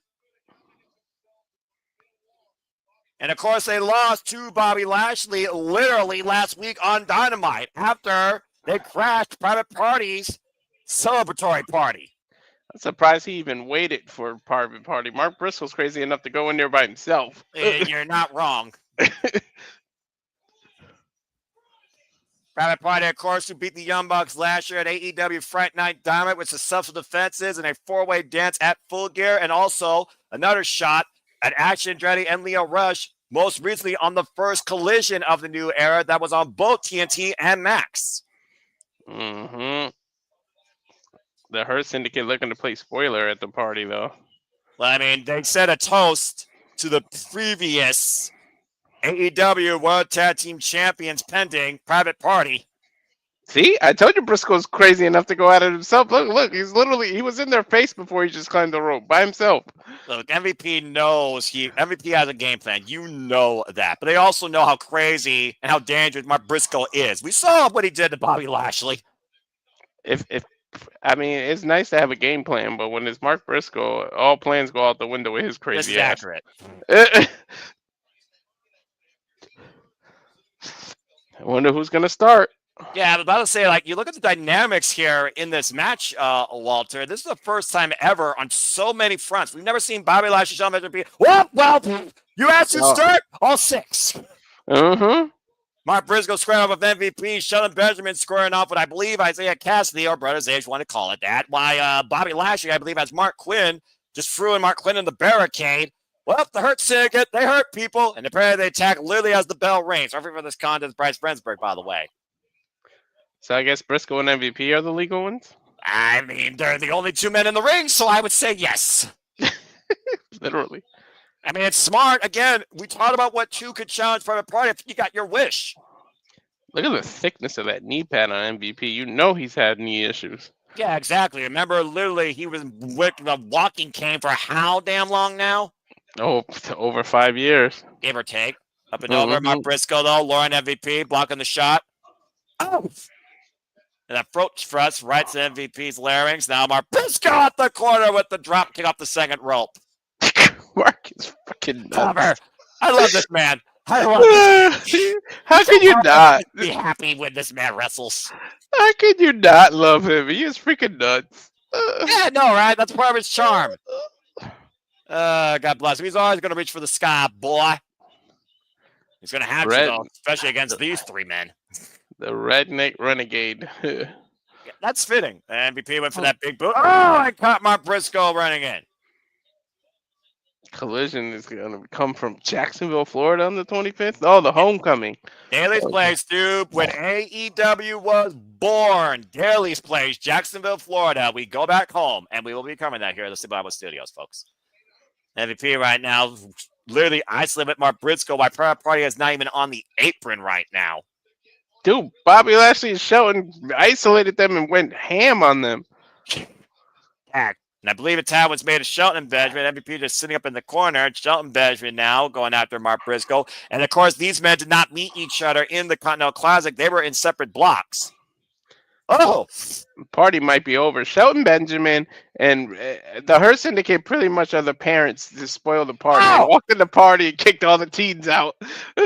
Actually, that bad. They actually did meet in the Continental Classic. Excuse me. And Restaurant Quiet Picture in Picture. Can Mark Briscoe reach for a tattoo partner and get back into the States? Restaurant Quiet Picture in Picture. Fuck television. Oh, why'd they do that in the middle of this match? They have to pay advertisers, dude. It is what it is with television. But at least it's not over-advertised. Never mind. Meanwhile, Bobby Lashley right now. Oh, God. Well, there goes Mark Briscoe's spine. Took some on the apron. I don't think Mark even cares, to be honest. I'm sure Mark Briscoe feels pain, but it just drives him in a unique way. And show that running shoulder tackle in the corner and a big net breaker. Again, we saw these 2 go one-on-one literally last week. Cover. 2 count only. So Mark Briscoe knows cover. 2 deep hook of the leg. What Bobby Lashley brings, the almighty Bobby Lashley, that many people know about, of course. And now MVP is legal. And you see Brother Zay and I believe Mark Quinn finally are back on the apron. So hopefully Mark Briscoe can make a tag here rather soon. 5 minutes later, they're on the apron. I mean, you did say they got mollywopped against the Hurt Syndicate against the barricade. Just saying. Scoop slam there by MVP, and he might be looking to go, oh, I thought he was going to go ball. Instead, just a knee drop. Cover with the far leg. It's a 2 count. We saw Mark Briscoe cover. 2 count again. Continue to cover with MVP, trying to wait on Mark Briscoe. The leg over the throat that time. Gets a 2 count again. We saw Not Mark bad Briscoe. strategy. Yeah, no, it's not. We also saw Mark Briscoe took Daniel Garcia to the near 20-minute time limit when he challenged him for the TNT Championship. So, again, Mark Briscoe, there is a lot of wear and tear on that boy. So, MVP is smart to exploit it. He obviously sees Mark Briscoe as the most vulnerable of the trio. Yeah, there's a lot of wear and tear and miles on MVP, too. And to your point, MVP, short-range offense, and then immediately makes the tag. Now we have Shelton Benjamin, or what is that? Shelton Benjamin, I believe, isolating Mark Briscoe inside the ring. I don't even think Quinn or Isaiah have been in the damn match. They have not. And they need to be sooner rather than later, in my opinion. Tag made once again to MVP, and the Hurt Syndicate showing how effective they are as a trio here. Quit tags, isolate and dominate, cut the ring in half. Perfect trios synergy. It's trios action 101. It's tag team action 101. Mm-hmm. Again, I do wonder, though, we talked about before, we know the first pay-per-view is Revolution, but that's only in March. So I do wonder if Grand Slam's going to be like a mini pay-per-view before again, and could we see the tag championships being defended there by Private Party against the Hurt Syndicate? Mark Briscoe flying back, though. Oh, the clubbing shot by MVP, though, drives Mark directly back in the Hurt Syndicate's corner. Mark has been dominant. If anyone's in desperate need of a tag, it's Mark right now. Nice snap German takeover of MVP. Here's the cover lateral press. Gets the 2 guys. We are back here on AEW Dynamite Maximum Carnage capacity crowd on hand at the Brady City Music Hall in Cincinnati, Ohio. Again, I love the look of this venue, by the way. I do too. The ramp, everything, like the way the ring is. Ooh, nice knee. I think we might go balling now. Straight out of the 305. And up the ropes, and MVP. Ball in, drops the elbow. On target. Hook of the leg, hook of the arm, close to the ropes. Smart by MVP. Gets a 2 count, though. You see the ring experience, how he cut it off so he can't reach the rope? Yeah, exactly. And this has literally been a handicap match. Cover here again, MVP up the suplex. It's literally been 3-on-1. MVP right now. Imagine what it means for MVP to actually get a win here tonight for his team in his first match back in ring in AEW. It almost makes you wonder if he would actually lift the suit off even more and maybe go after a championship of his own. Oh!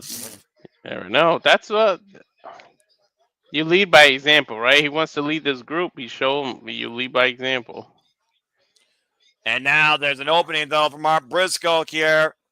You see Private Party just chomping at the bit on the apron. Tag made to Sean Benjamin. And tag made to Berserk. Private Party finally in the match. Springing in with a crossbody. Benjamin swinging a miss. And right now, Brother Zay beating Benjamin to the punch, literally. Popped up, though. Drop kick, counter, and kip up. Great work here so far by Brother Zay. Tag. I find it interesting how last year they said, new Private Party, and we're back to the old school Private Party theme with the shots here. And so far, Private Party's been working on all cylinders this year, unlike the Acclaim. Stereo drop kicks right now, trying to take down Bobby Lashley. Bobby Lashley taking to the outside, and Private Party have completely turned this match in their favor. And what the hell is this? Oh, well, no time for celebration. And Mark Briscoe looking to fly. Great teamwork there by Private Party. Uh-oh, wait a minute. Up and over. Benjamin MVP trying to take Private Party down. Swinging a miss. Is a Gurry. Springing moonsault. Woof. Wow. Hard to keep up. The Tad Chan's looking very good right now, though, Walter. Big clothesline. MVP taking the outside. You're right. That Quinn that just clotheslined yeah. No, that Quinn's inside the ring being hosted Michelle and Benjamin for our attempted powerbomb. That was Brother Zay. Remember, Brother Zay is always the one in the mesh. Oh, man. Wow, what there? Cover. 2, no. I couldn't tell if Shelton speared him or he did the flatliner. Like, it was weird. Oh, gosh. Well, you just saw Mark Briscoe get suplexed by Bobby Lashley. That was easy to tell. Overhead toss. God. Dude, he treated Mark Briscoe like a shot put. It looks like Brother Zay might be looking to pay an homage to the Hardys with some poetry emotion. Got it, too. Wait to the midsection right now. I see Shelton Benjamin. There's the oh no. Oh, dear God. Holy shit. He lifted him like 8 feet in the air. Spikes him, and Shelton Benjamin says Brother Zay for the ride with the suplex. Dude, incoming. Oh! A massive spear from Bobby Lashley. Goodbye, Brother Zay. Shelton has some beautiful suplexes, man. Yeah, and Bobby Lashley still has an effective spear. Good grief. And Mark Briscoe just got wiped up with MVP. I believe Mark Quinn and Sean Benjamin are the 2 legal men, by the way, Walter. There's another release German suplex. Oh! And Standard of Excellence with a thrust kick. That might be enough for him to pin the tag champions, and it is! Holy shit, he lost to a super kick like a Shawn Michaels style. Well, that certainly sets a tone right there for how effective the Hurt Syndicate can be in reaching a victory. Well, definitely deserve a title shot after you just pinned the champs, no? Yeah, case in point, Sean Benjamin just pinned Mark Quinn clean as a whistle. Yeah, he didn't pin Briscoe. He pinned one half of the champs. This might be a really golden year for the Hurt Syndicate. They might do more than just hurt people. They might acquire championships sooner rather than later. And they're wearing gold on the trunks. Soon they need to be wearing gold on the waist. And MVP, for that matter, might want to consider maybe going after gold again after his performance tonight. That was a hell of a way to return back to the ring. Speaking of returning home, John Moxley returns home tonight. Of course, natively born in Cincinnati, Ohio, defends the AEW World Championship against Powerhouse Hobbs. I've seen this man live in Cincinnati. It's a whole different world when John Moxley's in an AEW ring in his hometown. I'll tell you that much. And also, it looks like we found out what Adam Copeland's going to be doing here very soon. I talked about before he might be going after John Moxley. It looks like he's got to go for a death rider first. It's Coper's pot next week on Dynamite. That face-to-face with Rhea Shafir, I thought that Adam Copeland was about to literally take her head off. And then Pac, of course, take Adam Copeland's head with that briefcase. Cope. They want you to call him Cope. It's a weird name convention, but I can understand why he did that. And I can also understand why he speared Pac out of his boots. Come on, give me Cage Hook next so that we can get the women's gauntlet match a long time. I feel like regardless, we're going to get the women's gauntlet for a good portion of the time because I think the most important match outside of the World Championship is already done in the opener. But time will tell. Mm-hmm. And time will tell when the Radar Superstar will challenge for the AEW World Championship. Are they playing Nickelback? This sounds like Nickelback right into the ground. I have it turned down, so I don't. Anyway. No, it's just, no, never mind. It's just, I wouldn't mind hearing Nickelback, though, on wrestling again. I'm just saying. Mm-hmm. Rated FTR, man. It could be their year as well. FTR, of course, has defined tag team wrestling, and Adam Coleman, who's defined every possible championship in this business. And we got a full commercial break. Fuck television. Well, great return to form for MVP and a very dominating match by the Hurt Syndicate, for being quite honest. Domination, man. He freaking gave Zay freaking flyer miles with that freaking spear. Surely did. All right, let's go ahead and see what these guys are talking about here in the chat. Matthew saying, right, Troy's probably won't be champions much longer. I think you and I are both on point with that, Matthew, as well as Walter here. And Matthew also saying, I will not call him Coleman by his AEW name. Good man. Again, Adam, why? I know why, but still, why? I'm not Adam Copeland, so I'm not going to question him. I know he's still having fun, but still, why?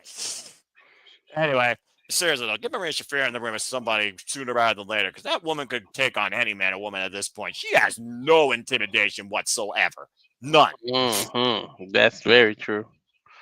Might be the most dangerous woman in AEW, if I'm being perfectly honest, and that's saying something. Considering Mariah May right now is showing how dangerous she can be. I was literally watching AEW in last year, earlier today, because again, that probably was my show last year, if I'm being honest with you. That was so damn fucking good.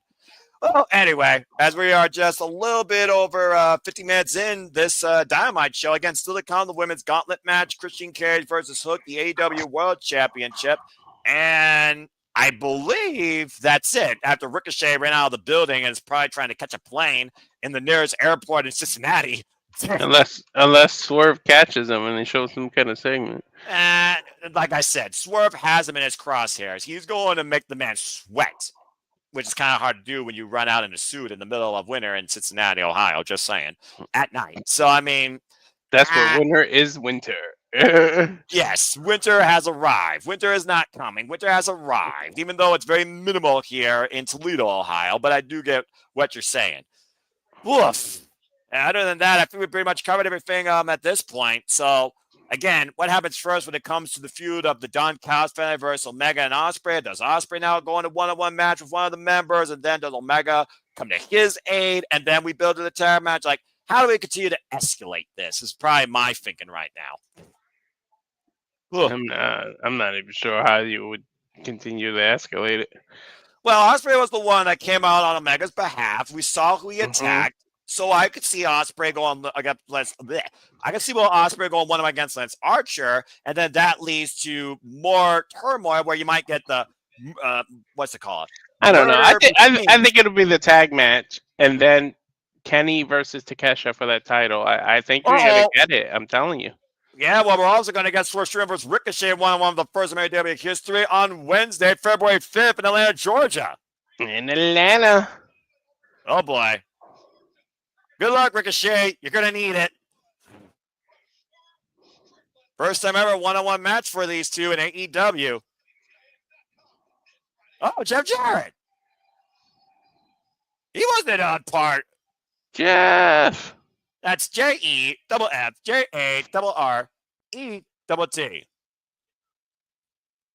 Well, we saw last week, Walter, Jeff Jarrett was being offered a deal by the devil, and he rejected it, as MJF not only told us that he literally has 1 year left in his contract, but he said that he could help become AEW World Champion if he gives him the first title shot.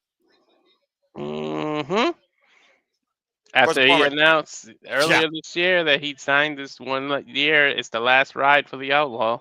Yeah, last ride for many people, honestly. John Cena, Hiroshi Tanahashi, Michael Satomura. Now Jeff Jarrett joins that list. Mm-hmm. And speaking of the devil, someone told me MJF was not going to leave this unspoken rebuttal after Jeff Jarrett left him high and dry and told him no last week. The devil is in Ohio. Mm-hmm. Cut my music. The subtleness of MJF there, just immediately walking down to the ring. Longest reigning AEW World Champion, of course. He's not going to try and offer the deal again, is he? Oh, boy. I don't know. Let's find out.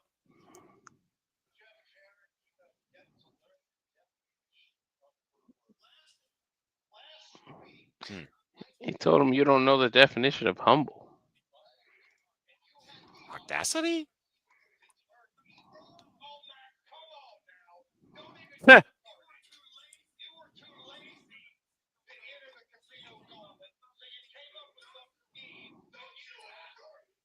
Whoa, MJF tired of being interrupted by the old man. You think? Jeffrey.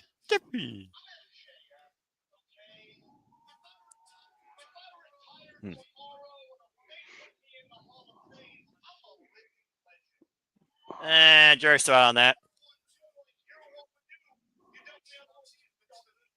Ooh.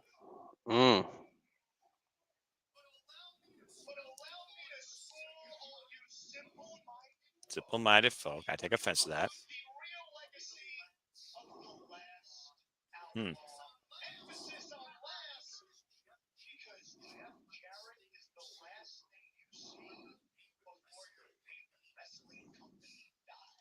Damn. That's not right.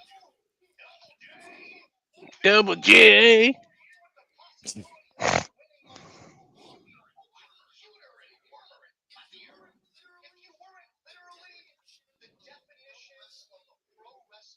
Pro Wrestling Grim Reaper. What's that mean? I don't know.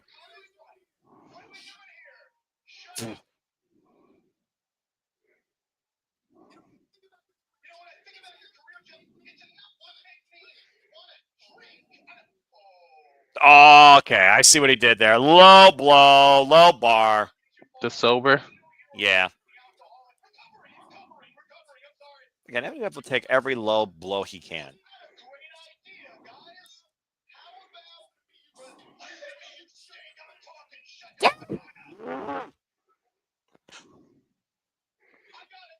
MJF just doesn't give a shit. He doesn't.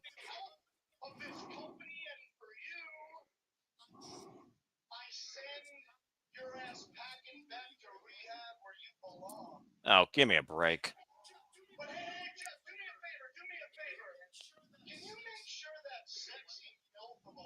Oh, okay.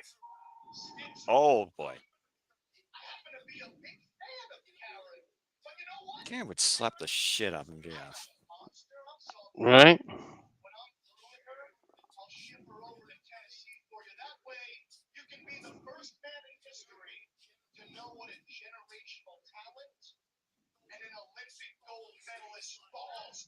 Jesus Christ. Damn. He went there. Holy shit. Yes, he did.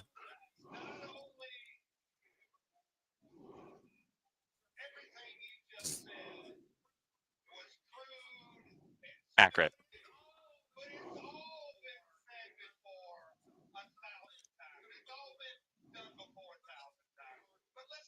Yeah. Ugh, I don't feel good all of a sudden. Got the sweats. You all right? I don't know. Ugh. Hmm. Stuff been going around lately, it feels like, but I feel okay. But I'll keep you posted. Maybe it's the words that came out of MJF's mouth. Well, that could definitely proverbially make anybody sick. Mm-mm.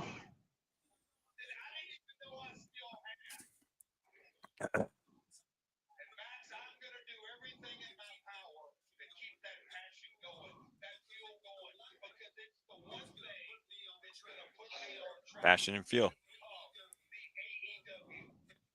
I would not mind seeing Double J personally become a WWE World Champion. I would not. That would be a cool moment, honestly. Yeah, it would. Hey, that's my word. Huh. I'd say.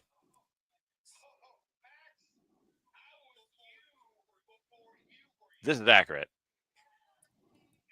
I remember this man's turmoil in TNA.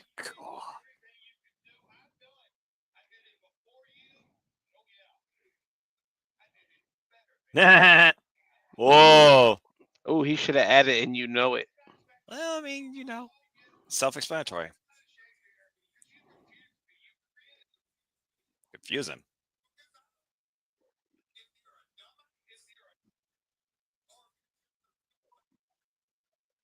Maybe both. I'd say both.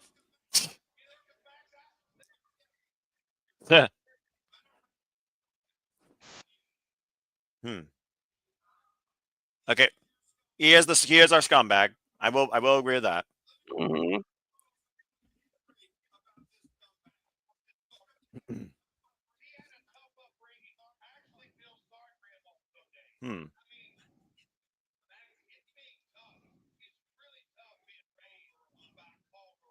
Oh, What he says really tough being a what mother? tall girl mother. Mm.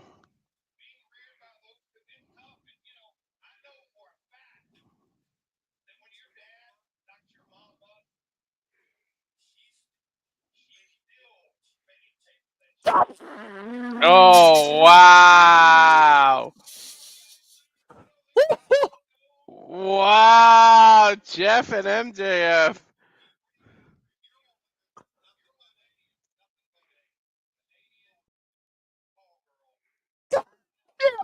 A Canadian call girl. Wow.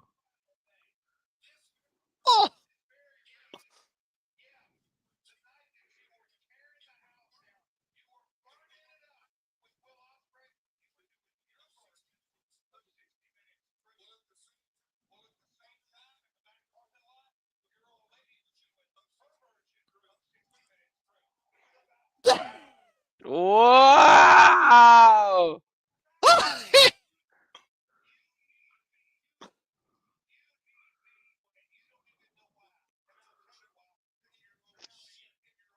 Oh, Johnny, oh shit.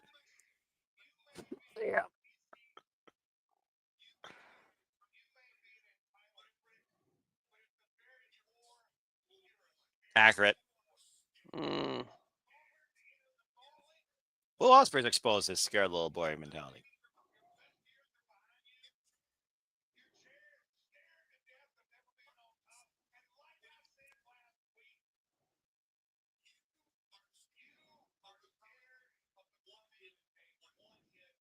Ooh. You are scared of becoming a one-hit wonder.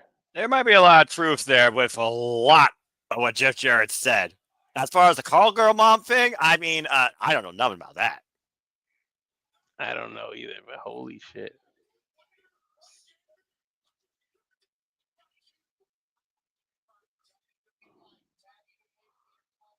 Hmm.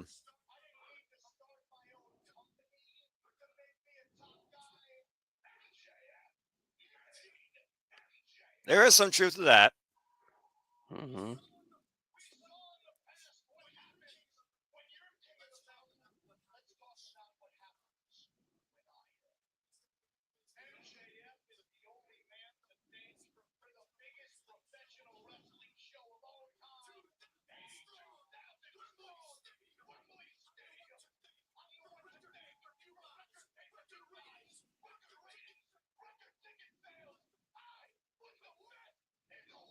Ooh, he just took a shot at CM Punk. And honestly, he did not say any lies.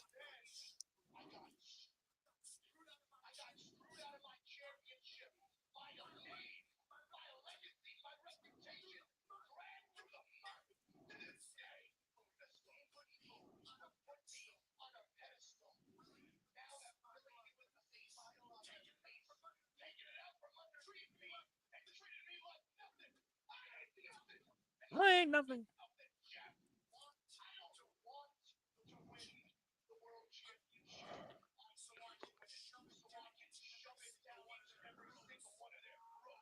MJF is literally sweating whatever is in his hair. Mm-hmm. Surgery repaired hair, by the way.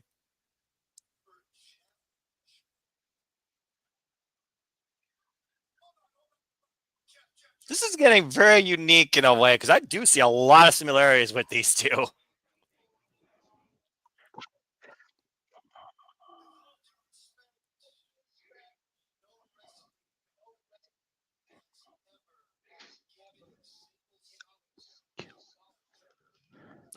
That's not necessarily true, I think. Reach him. There's a slap in this line. Mm-hmm.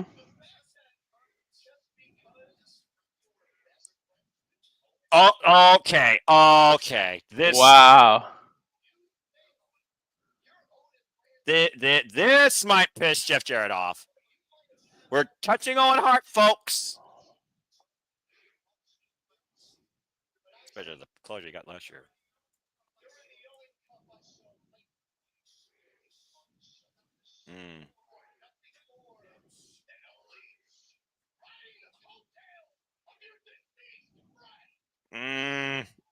You're riding the coattails of your deceased friend.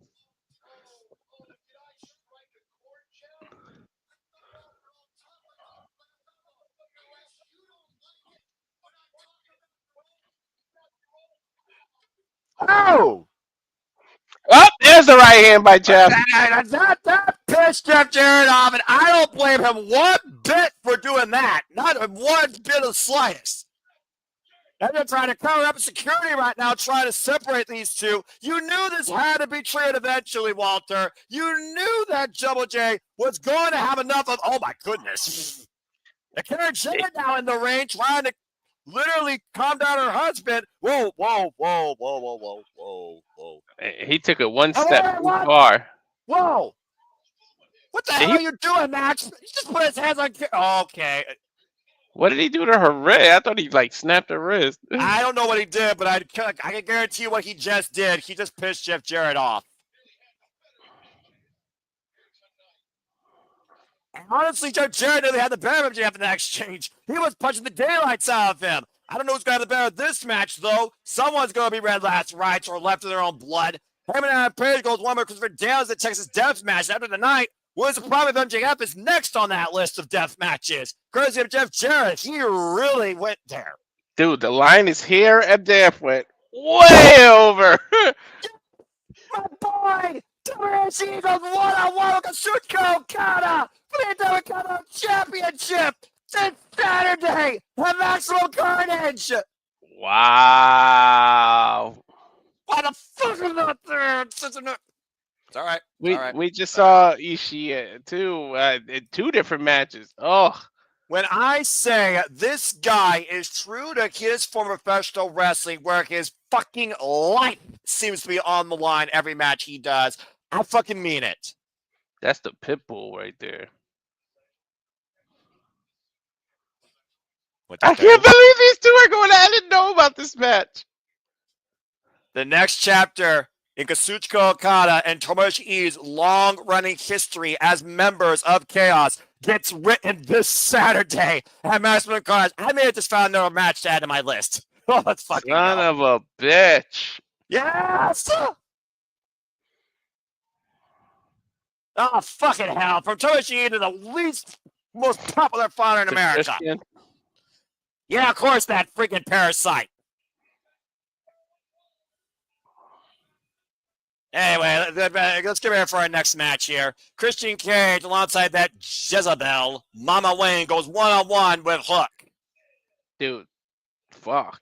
I'm gonna be at a concert. Have fun calling that, but that's gonna be a match. You're damn fucking right. Whoa, well, this might not be a match. This might just be a fight. Damn, Hook didn't even No, get an entrance. He bum rushed him, and he's literally just teeing up against him. There's Mama. I mean, She looks a bit conflicted, huh? at this point, you wonder if Mama Wayne actually believes in Christian Cage's bravado anymore. I don't know. Christian Cage calling for a timeout. Not gonna happen. Hook has been unleashed. Well, think about how long he's been waiting to get his hands with this man. Again, he assaulted his father, and then he tried to break his wrist.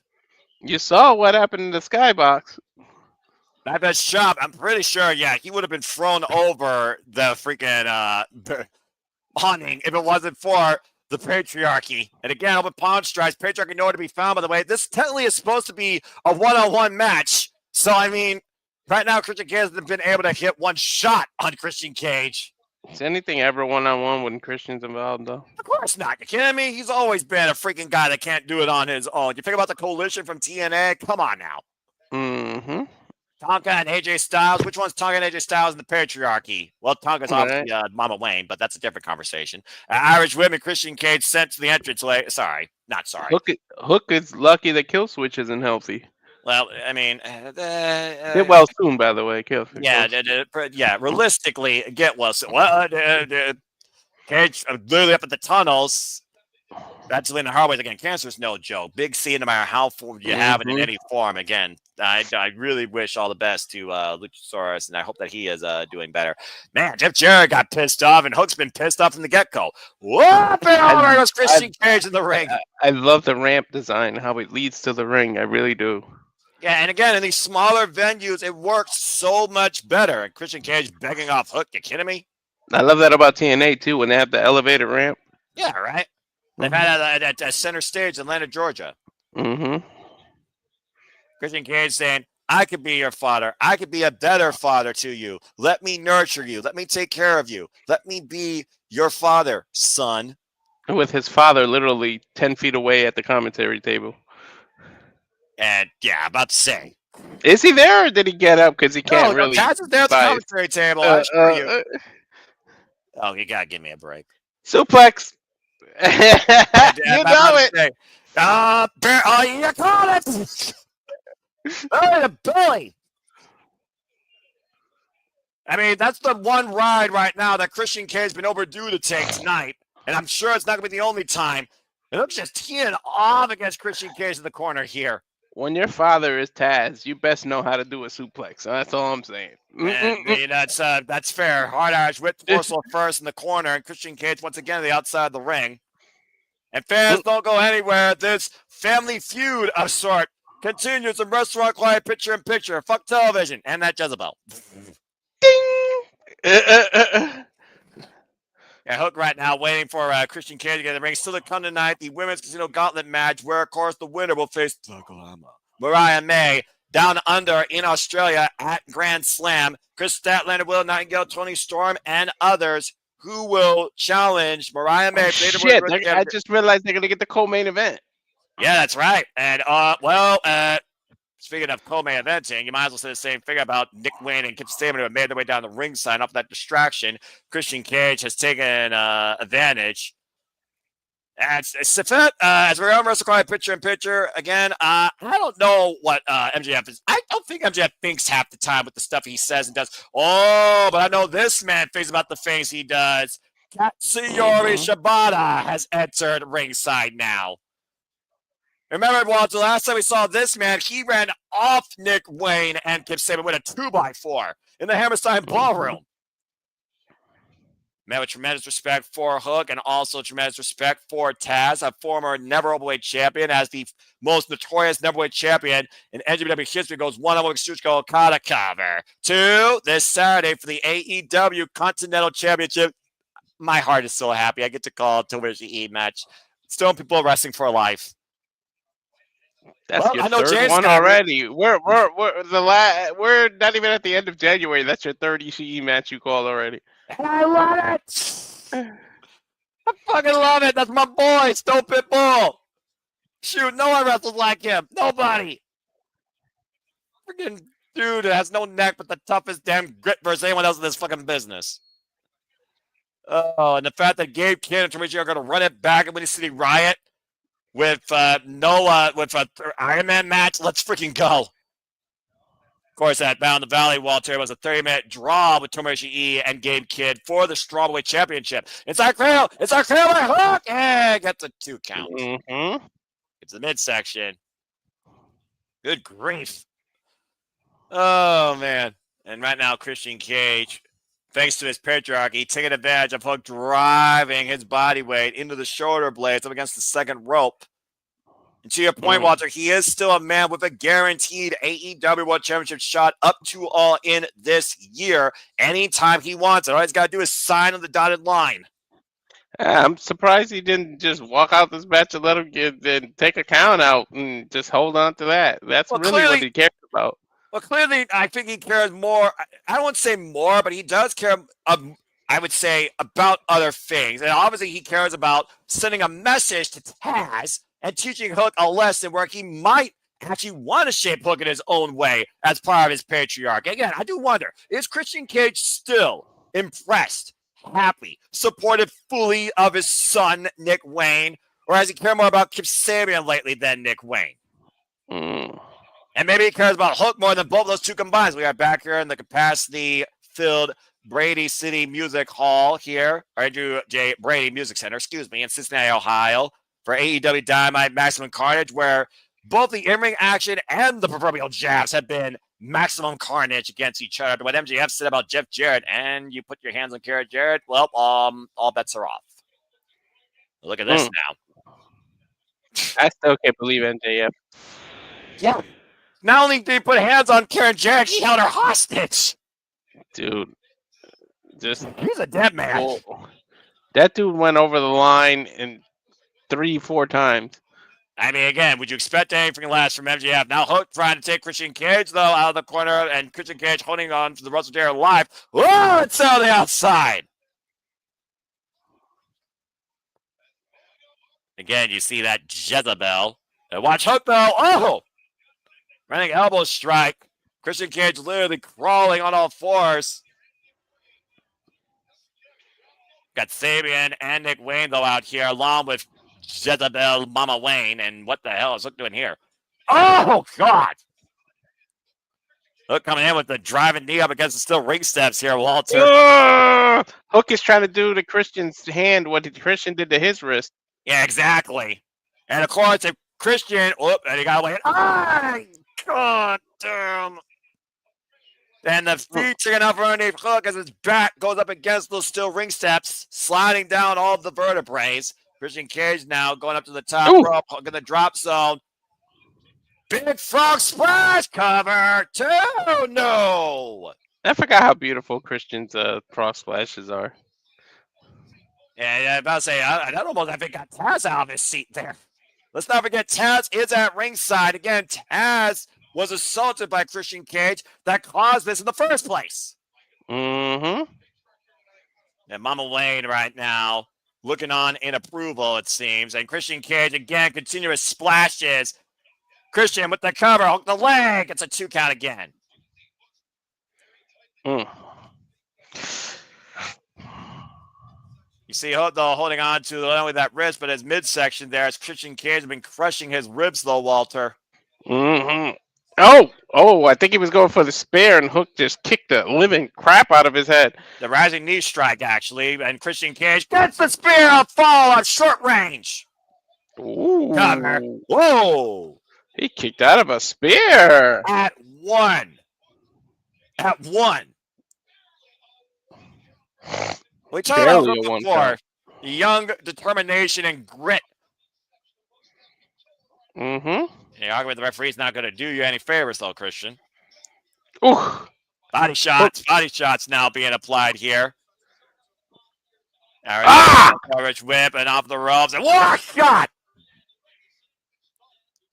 Bob Lariat's now by Hook to Christian Cage. Into midsection. We know Hook's not coming in at 100%. Nice judo toss there. Yeah, that was definitely a judo throw. Again, he's got a background, of course, in judo. We talked about it earlier. Northern Light suplex with a bridge, the cover, no. And of course, a Northern Light suplex. See? When your dad is Taz, you definitely know the different variations of suplexes. You also know the different variations of a submission, but of course, Christian Cage also knows a fair about that. Now, Fisherman suplex with a bridge, no. A fisherman what? Suplex. See? The word of the match is suplex. What are you trying to instigate here, Walter? What are you trying to do here?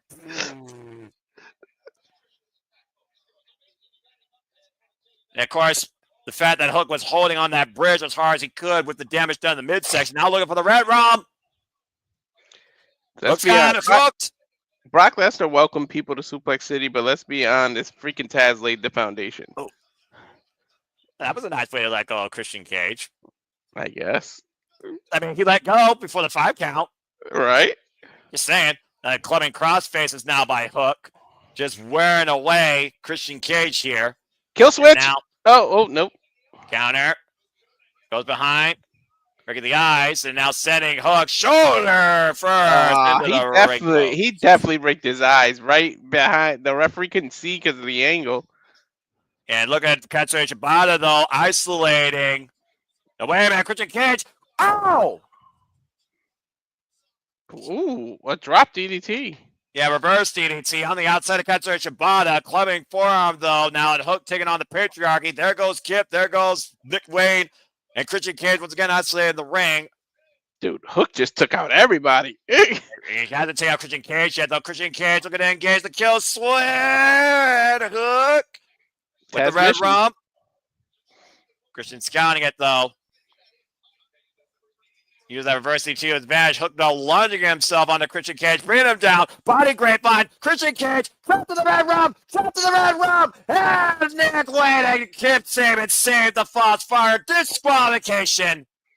Think of the poetry that would have meant after Christian's trying to be his father and he uses his father's submission to beat him. It would have been beautiful. Yeah, literally. That would have been sweet irony. I think Taz might have to get out the seat there, Noah. Again, it's all planned by Christian Cage. This was a plan from the get-go, clearly. And honestly, because this is Hook and Christian Cage, it may not be, I think. I think it is a no disqualification match. I don't know. I know Taz, it's going to be hard for him to remain unprofessional or remain professional. Walter! Oh, shit! Is that Samoa Joe's music? Samoa Joe is back! Holy shit! Wait. Oh, no! Didn't Joe and Hook have a rivalry, though? Yeah, they became partners out of it, out of mutual respect! Oh! And look at Joe lining up Kip Saban in the corner! Joe like, nope. That's Nick Wayne with the run in. I didn't have Joe coming back. This is my big old card today. Power slam on Samoa Joe. We haven't seen Samoa Joe even driven through the wall on a forklift. He was out filming. What is that? That Twisted Metal, but Twisted Metal. Yeah. With the PK to get Samian.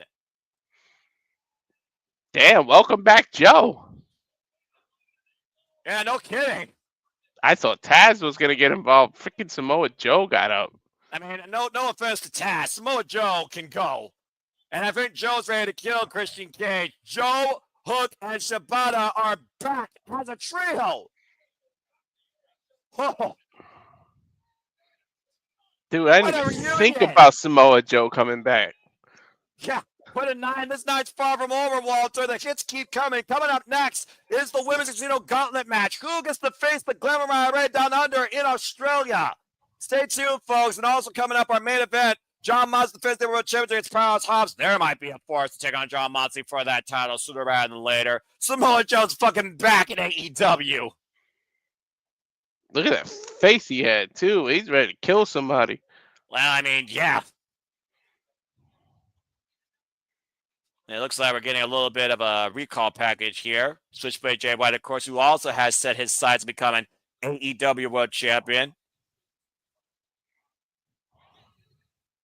And of course, Wheeler Yuta was the one that cost Jay White, proverbially, for being honest here at World's End. And Jay White got a receipt on the following Dynamite. So many people have their sights set on the AEW World Championship. It's a very crowded picture. I still can't believe the Undisputed Kingdom is a thing. Not only that, dude, it's literally with the Undisputed Era now. Roderick Strong, Cabra, and Adam Cole are back. The band is back together.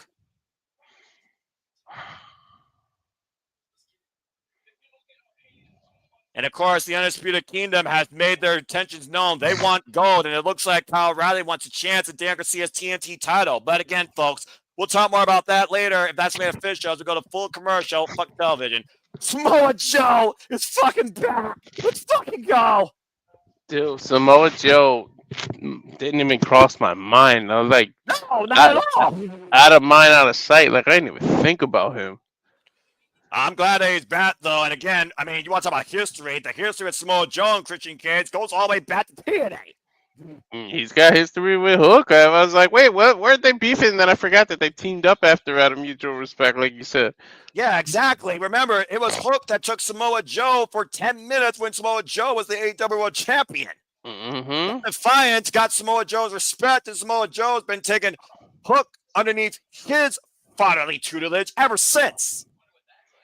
Then Shibata followed soon. Shibata, of course, heavily respects Hook as well. And Hook and Joe and Shibata became 3 cold-blooded killers in AEW. Now the trio's back. I know John Moxley better look out, because if anybody's going to defend AEW, it'll be Samoa Joe. Yeah, right. Much like it. I'm all for it. It excites me. I'm really all for it. Jay White, of course, you know, he's far from done with a Yuta. He wants, of course, the AEW World Championship. It sounds like Adam Cole, he, of course, has intentions known for the Undisputed Kingdom. Of course, Kyle O'Reilly and Roderick Strong, they all want gold as well. Kyle O'Reilly wants to challenge Dan Garcia for the TNT Championship after Dan Garcia has 2 sets of defenses now against Mark Briscoe and Katsuyori Shibata. And as far as Roderick Strong goes, looks like Roderick Strong wants to pick things back up. Maybe go back after his AEW National Championship. Who knows? Dude, well, I know. Joe defending AEW against like the Death Rider just reminds me of the Main Event Mafia storyline. Right. I was saying, you saw the friggin' evolution and the devolvement of that storyline as well. I mean, hell, it was Taz that brought Samoa Joe into Main Event Mafia. Me neither, Safet. I definitely didn't think. I love it. I freaking love it. Again, AEW, man, new era. They are really swinging Dude, a lot. They're on fire today. Dynamite's been one hell of an episode tonight. And we still have the AEW World Championship and the Casino Gauntlet match. And the Casino Gauntlet match, you said, is our semi-main. That's next. And you know there's going to be a few surprises in that one. Well, I would think. But again, suspension of disbelief. We know most of the women's locker room. I mean, I literally talked about it. We have, of course, the Virtuosa, the Vendetta, Diana Peraza, Lameshi, fuck you, Rain! We got Aware Loca Tavaga, we got Thunder Rosa, who's already called Mariah May, not her champion, of course. Thunder Rosa lost Mariah May back at World's End in that Tijuana street fight. We talked about Sky Blue May, she comes back from injury, who was the last one embarrassed by Mariah May in her hometown of Chicago. We talked about Tony Storm. We got Chris Statlander as number 1. We got Willow Nightingale, and we got Jeff Jarrett backstage from Nate Paquette right now, who's got to be super pissed. Let's hear what Jeff Jarrett's got to say now, how his passion is probably boiling red. Let's see what he has to say. Yeah. Oh, boy. Dude, he literally talked about his wife, about his dead best friend. Oh. Justin. Man, you want to talk about 2 people that have really been in this business. Both born and bred into this business. The Rhodes and the Jarretts. God bless Justin Rhodes.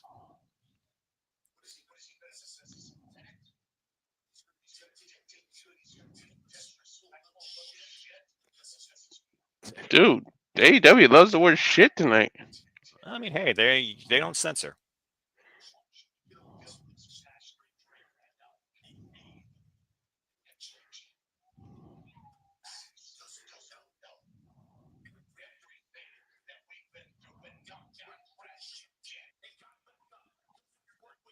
Damn right. Dustin Rhodes, let it be known. Preach.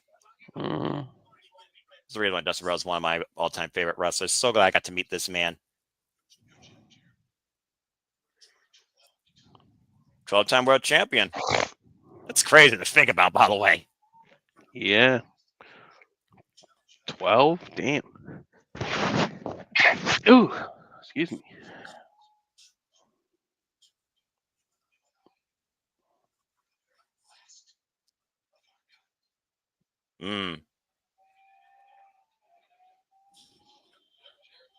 A ring endorsement by the natural Dustin Rhodes, encouraging the 12-time world champion Jeff Jarrett pursue this passion. Don't let MJF get the better of you. Make it a reality. Speaking of reality, here's the reality of the AEW Women's Division and my favorite women's champion of the business.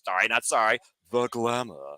Mariah May, the AEW Women's World Champion, dressed as a star, as only she can be, as she watches the puppets dance to see who will challenge her for the AEW Women's World Champion down under in Australia at Grand Slam. It is time for a women's casino gauntlet match, and she will be joining commentary.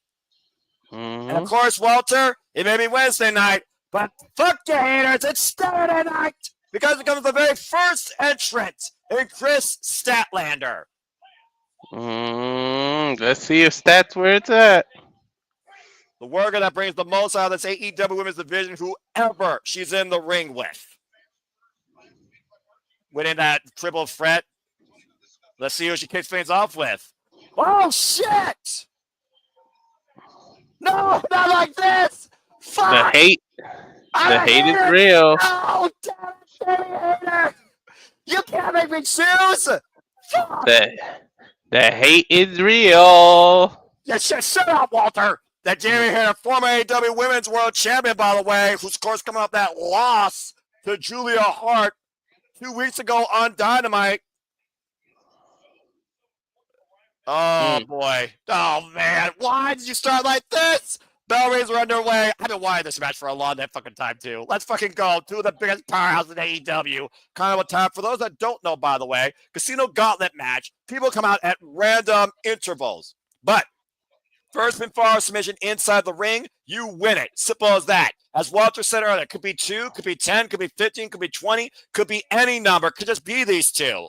This match could literally be 5 minutes, 2 minutes, 20 minutes, 30 minutes. Like, it's. I mean, can I just watch this women's division forever? Seriously? I mean, I'm already in a happy mood. I got Jamie Hayter and Chris Statlander in a one-on-one action. Let's fucking go. Both of these women should be champion right now. I'm just going to put that out there.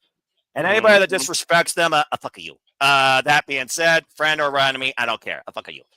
This might be your heart attack match. You talk about me. This is your heart attack match.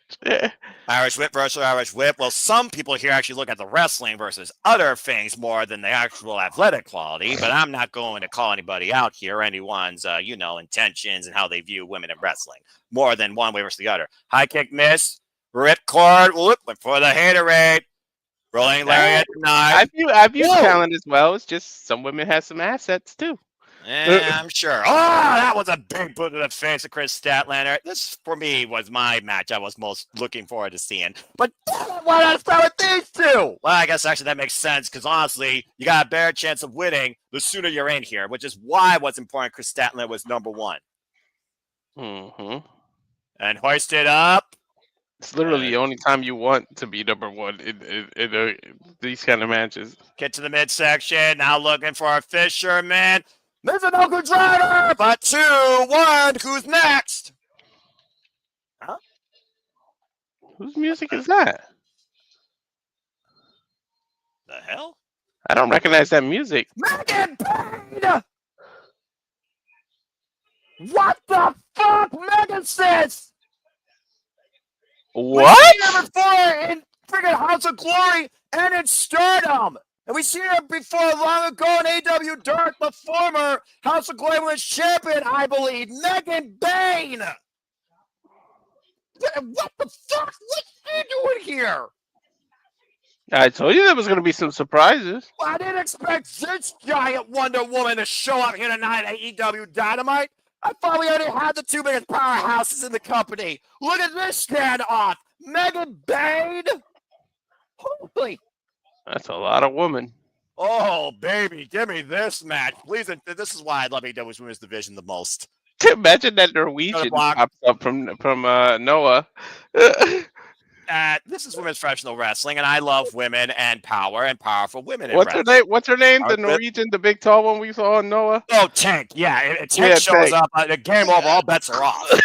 I did not expect Megan Payne, who I haven't seen since Stardom last year in April, to get a mic up for the Winter Stardom Championship. What? God, what a freaking lariat! Leaping lariat by Megan Payne, incredible. Now I just need Camille out of this field, and then I got all the powerhouses I need in the AEW Women's Division. Hoisted up. And right now, this jockey is strength here. Good grief. Dude, if Tank showed up, nobody's throwing her.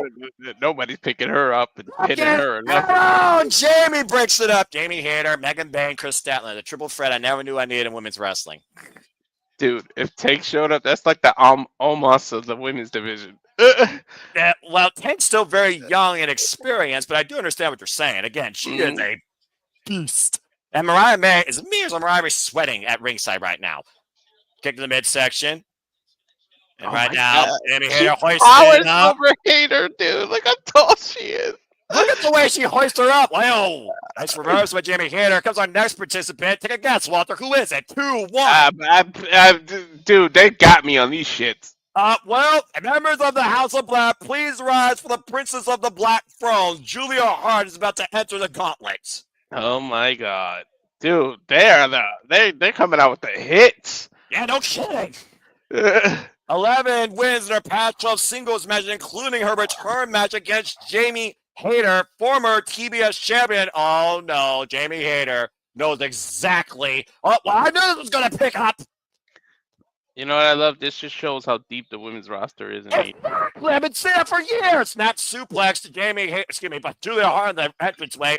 I'm extremely excited and happy right now for all sorts of good reasons. Wrestling quiet picture and pictures all fucked up as the casino gauntlet continues. I need Megan and Statlander to go one-on-one now. I do too. I need a freaking women's Continental Classic this year. And Megan Payne sitting in the barricade. Fucking Megan Payne back in 80s. Dude, I got 6-7. I totally forgot to freaking share the graphic. Walter. Did Julia Hart and Jamie Hayter. STO by Julia Hayter. Here's the cover by Julia. Did I say Julia Hayter? I'm all discombobulated. You're all discombobulated, dude. It's the most important women's match I've called since Wrestle Dynasty. The Irish Whip, reversal, Irish Whip, and Julia Hart. Of course, again, Julia Hart never pinned Chris Statlander. Oh, just pushed her, though, down. When she won the TBS Championship, she's pinned Sky Blue. Chris Statlander had never been pinned by Julia Hart in one-on-one singles action. What? God, what a power slam. Thank you, by the way, for the fact that I actually can see the match in Wrestler Quiet Picture in Picture versus just looking at that's why I picked Sling today. Yeah, Sling right now still better than Max. And right now, Chris Statlander has isolated herself in the ring. I think she just tossed Hart out of the ring. Megan Payne with a massive slam to Julia Hart on the floor. Dude, Megan is a fucking glamazon. Yeah, Megan is unbelievable. There's a reason why her and Micah won the Goddess of Stardom Tag Team Championships at one point. You arguably are looking at two of the strongest women that Stardom had in recent memory. And right now, two of the strongest women in AEW are duking it out in the middle of the ring. Dude, she really is a Wonder Woman. Damn. Yeah, statuesque Hercules of sorts. Dude, she even towers over Statlander. Statlander is no small woman. No, which is really crazy to think about. I think Megan Payne stands about 6 feet tall. Clubbing shot by Chris Statlander. Megan Payne falling in kind with the short-range clothesline. I love women's wrestling. And my bad, she is still the House of Glory Women's Champion. I knew that I had the title for a period. I wasn't sure if she still had it because I know she's had some incredible matches. You can go watch House of Glory, folks, of course, on Twitter. Also, you can watch some of her matches on YouTube. That's how I knew she was House of Glory Women's Champion. I just wasn't sure if she still had it based on how current that was. And thank you, new_York_State_of_mine. Good to see you once again. Hoisted up on the shoulder. Statlander fighting back, though. Oh, and a big high kick, rocking Megan Payne. Follow up Pele. Megan Payne still on her feet. And Statlander Awful Rose might be looking for. Got hooked. Oh! Jesus. It's almost like a release fisherman super. Oh, And shoulder capture soup. That's what you're going for. While Julia Hart just drove Jamie Hayter into the barricade here. And we are back here at Dynamite. Maximum Carnage. Maximum Carnage being unleashed by the women, the powerhouses, and the most unique of the AEW Who the women's hell could division. be next? The Well, rookie? you're about to find out. The rookie. 5, 4, Virtuosa. 3, 2, 1. Come on, rookie Tony Storm. Let the rookie have her shine. Oh, Whoa! Damn, there's a lot of powerhouses in this match. yeah, you got the bubbly powerhouse now. The bear with the power bomb. And she Former goes right TBS after Megan. Oh, boy. Look at this face-off. Former TBS and Edward Strong women's champion, of course. Oh! No, that boot didn't even have an effect to Megan. Did you see that? Yeah, but that one boot by Megan dropped Willow, but Chris Statler with the waist, like, I think Megan Bay right now is the most imposing obstacle in this ring. Jawbreaker. Take her down to the knee. That's one way to chop down Megan Bay. Jamie Hayter still assaulting Julia Hart outside. Dude, ever since Hart joined the match, that's all Hayter cared about. You knew as soon as those two came face to face, they were going to pick up where they left off. And Exactly. a double suplex takes Megan Bay up and over by Willow and Chris. And One they of the just best smile at each rivalries other. we saw last year, Walter, and of course, two of the strongest friends for a long time in this business. And Chris Statler says she wants to mend those burnt bridges here this year. There are no friends when it comes to the title, though. You know Through that. Welcome! Period. All right, well, let's see who's next. Since Willow owns the ring. Virtuosa. Whoa! I was one off with the rookie! Story time! Here comes Tony Storm! The rookie getting the shine. And the highest quote-unquote rookie in the AEW Women's Division right now. Up and over. Here's a cover on Willow. Gets a one cover for my Posey. Now things are really heating up. More than me right now in this suit. And the freaking fire on the graphic. Tony, just look at Mariah May. Maybe some memories will come back. Yeah, what do you think Mariah May right now is freaking seeing this right here? I don't know. Jamie I Hayter know right she's now thinking, down. shit, I got some challengers. Yeah, right? Oh, big shoulder block. Well, you got a lot of challengers right now in this ring. This ring is filling up. I think we're up to 6 women. Mm-hmm. Whoa. And Megan Bay. Oh, boy. Megan Bay's back. This is going to be interesting. And Megan Bay hoisting up Tony Storm. And what the hell is this? Oh, Oscar. Lucky this isn't the first feet on the ground over the top rope you're eliminated kind of match. No kidding. This will drop kick by Willow. Wipes out Megan Bay. Jamie Hayter, though. Big super kick wipes out Willow. And we're down to Jamie Hayter. And right back to Hart. Right back to Hart. Oh, and Willow wiping out Julia Hart. Of course, Willow beat Julia last year at Dynasty for the TBS Championship, and that was Julia Hart's last match before she got injured. Dude, if Hayter wants to win, she's got to get over the obsession with Julia Hart and freaking focus. Right now, Megan Bay and Willow Nightingale fighting on the outside. I need this one-on-one match. Just give me everything with Megan. Wait, Walter wants to summon. And Statler throwing her body into Willow and Megan on the outside. Oh, Tony Storm with the bump. The hip attack, and Julia Hart with the kick sends Tony Storm to the outside. Body screwed everywhere. It's women. Matches like this, it just reminds you how deep this roster is for real. And we got another person coming in. And while Julia Hart and Jamie Hayter are literally blasting each other, here comes the next participant. Who we got? Come on. Now Virtuosa. Feel the wrath of Harley Cameron. Okay. Harley Cameron about as precious as Chelsea Green when it comes to AEW women's roster with multiple talents. And, of course, faced Mariah May this past Saturday on Collision. Well, James just got a big smile on his face. We know how he feels about Harley. Here's a cover by Harley on Julia. Gets a 2 count. Jamie Hayter breaking it up. And to your point, Walter, remember the winner of this match will face the Glamour Mariah May for the AEW Women's World Championship down under in Australia at AEW Grand Slam Saturday, February 15th, 8 p.m. Eastern Standard Time on Max. And it's going down right now with the women in this match. Shit.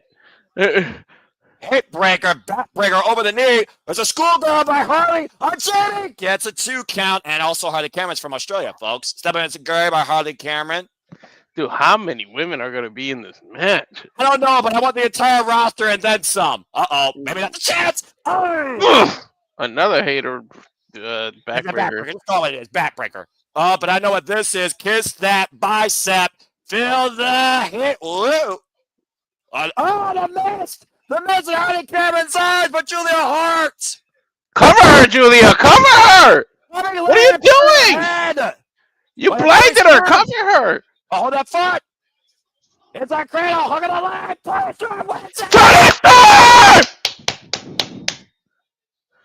It's crowning time in Australia. It's a return home for the rock star. It's Mariah May versus Toni Storm for the AEW World Championship. And Mariah, you better hope she don't get her memory back, Mariah. Good God. We're getting the sequel. I don't give a damn. What a massive upset. Toni Storm will face the glamour Mariah May in Australia at AEW Grand Slam. But coming up next, AEW World Championship. John Moxley against Powerhouse Hobbs. Full commercial break. Fuck television. That column is fucking awesome. The rookie gets a title shot. Yeah, how about that? The rookie gets her first chance at the title, and she returns home to Australia. Remember, Toni Storm is from Australia. We're literally getting the sequel. All jokes aside, we're getting the sequel. Well, yeah, and it's a different type of sequel because it's not timeless, but this might remind Toni Storm of a bygone era where we could get that unique closing. Because it's one of those things where you look at, the greatest stories, they usually end in threes. This is the second. We're in an alternative timeline. This is not, Doc whoever who sent in the DeLorean back to the 1980s. This is Motley Crue, Toni Storm, first discovered by WWE after her time in Stardom, going down under for the AEW Women's World Championship. Well, there you go. Yeah, the prequel. Oh, man. That was a match, though. Holy shit. That was fucking awesome. Now I want to see a bunch of one-on-ones now. Give me all these women at one-on-ones. Dude, especially Megan Bayne. Megan Bayne, man, that was a special one. You could have gave me 1,000 guesses. I would not have guessed Megan Bayne would have been. No, not at all. I was figuring how to go from Stardom or Micah. What the hell was she doing in this match? I being a beast. Know. That's what she was doing. That was so great. Also, welcome back, Megan Bayne. That was, again, to your point, of all the women that you think would have shown, I was like, nope, not that one. That was the last person on my damn mind. But still, I welcome it. Just like Joe. I didn't expect to see Joe. Yeah, I mean, think about that. We got the return of Samoa Joe, and then you had, I guess, a return from Megan Bayne, but I don't know if it was a one-off or something that's going to continue. That was ridiculous. She might pop up on Collision, man. I mean, yeah, it's one of those things. Oh, brother. I can't believe this shit. That was fucking awesome. That was my favorite thing so far tonight. That's been a fucking awesome show. I swear, AEW, when it comes to these special shows, they deliver.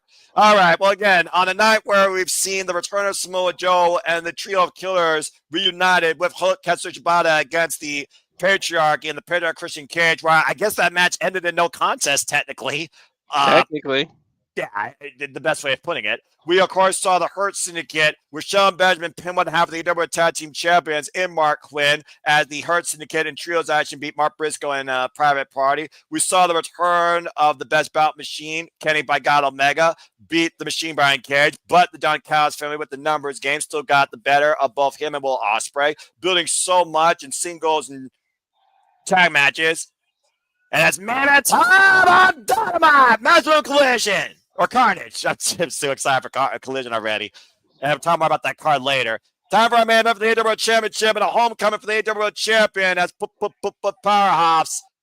Powerhouse Hobbs looks to make history. This has been a fucking phenomenal show, and I hope everyone's enjoyed this too. Again, thank you all for tuning in to our watch along coverage, excitement and delight here as we do the similar studios across all the brands, all the biggest shows, pay-per-view specials across all things wrestling. Please like, subscribe, comment, tell friends, especially subscribe to this man's channel. Show your love, show the passions that, of course, we demonstrate here. Support the passions.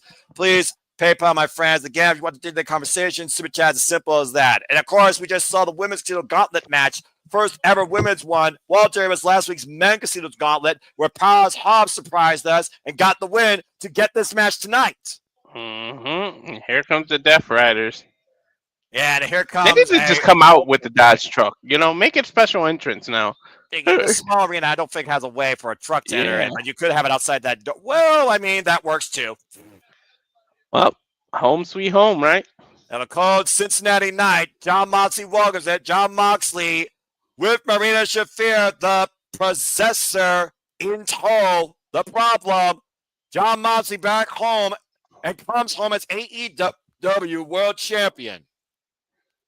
I wonder, is he going to get cheered? He is getting cheered. Well, again, at the end of the day, you said yourself, Walter, he's a Cincinnati boy. He knows what Cincinnati is all about, and it's not just Skyline Chili. As someone who literally saw this man live face Minoru Suzuki in Cincinnati a few years ago and had this man in Aubrey Everett's literally walk right in front of him, a moment captured forever in TV history. As my friend Sienna Chanel show, please follow her on social medias. When it comes to Cincinnati, this is John Moxley's territory. Dude, can tonight get any better? And Nintendo just texted me that they're unveiling the new Switch tomorrow. Tomorrow? Yeah.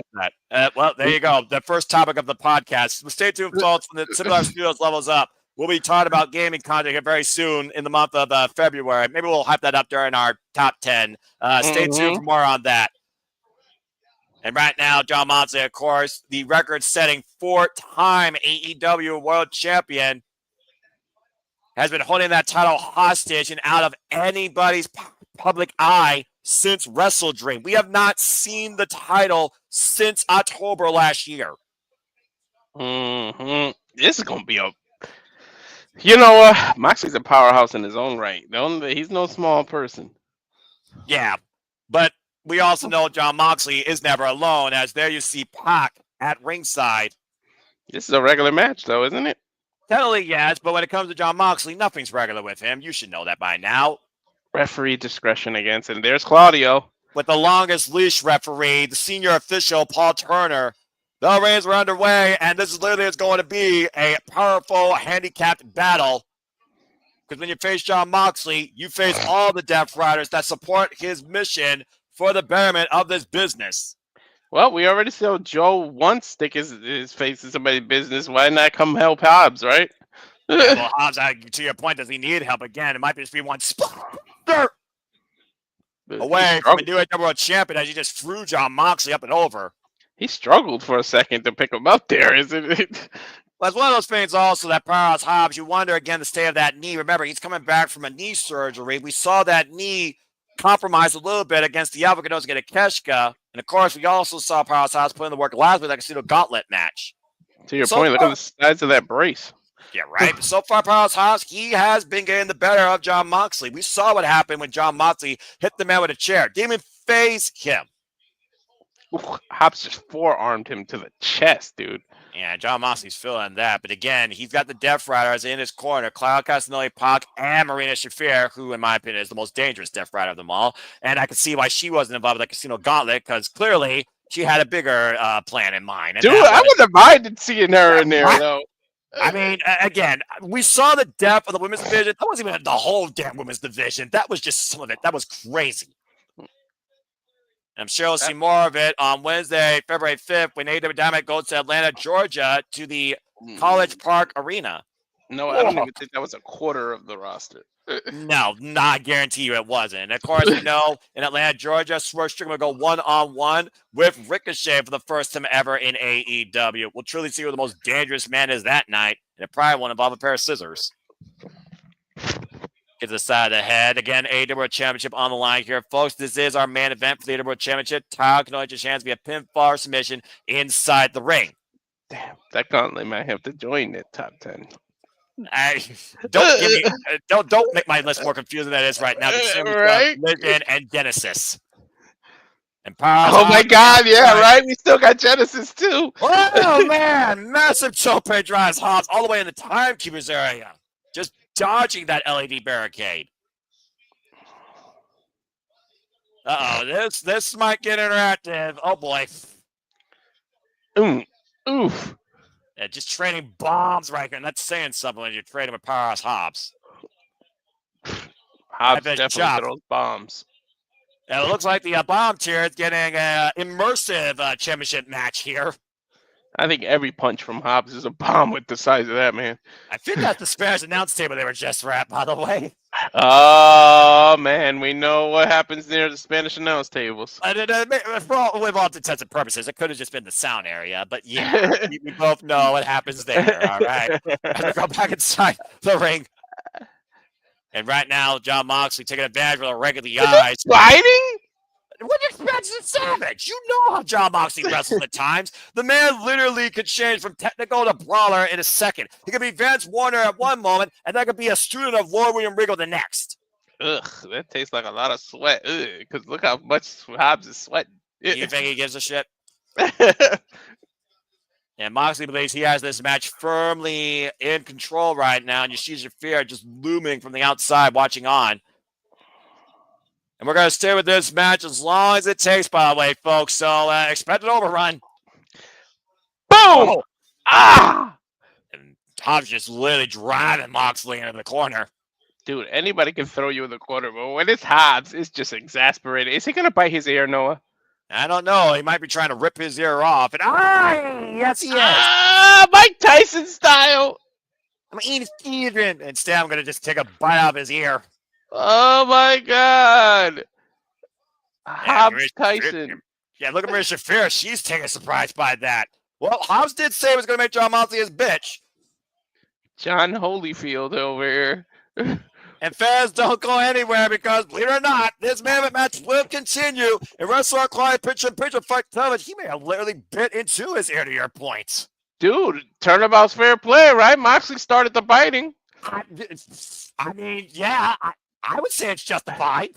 Dude, I think Moxley's bleeding. Yeah, I think he bit hard into his ear. Well, I mean, again, we talked about before when it comes to what Jon Moxley says he hates about this AEW. He talked about how he feels everyone here is complacent, content having fun. Hobbs is showing none of that here. We talk about Hobbs being a formidable challenger towards Jon Moxley. He might be one of those that takes Jon Moxley to that limit that he wants for the AEW World Championship. And Shafir, again, just looming. Saying Moxley is bleeding is like saying kids like chocolate. It's like, duh. Well, I mean, you know, what's more obvious than that? The sky is upward.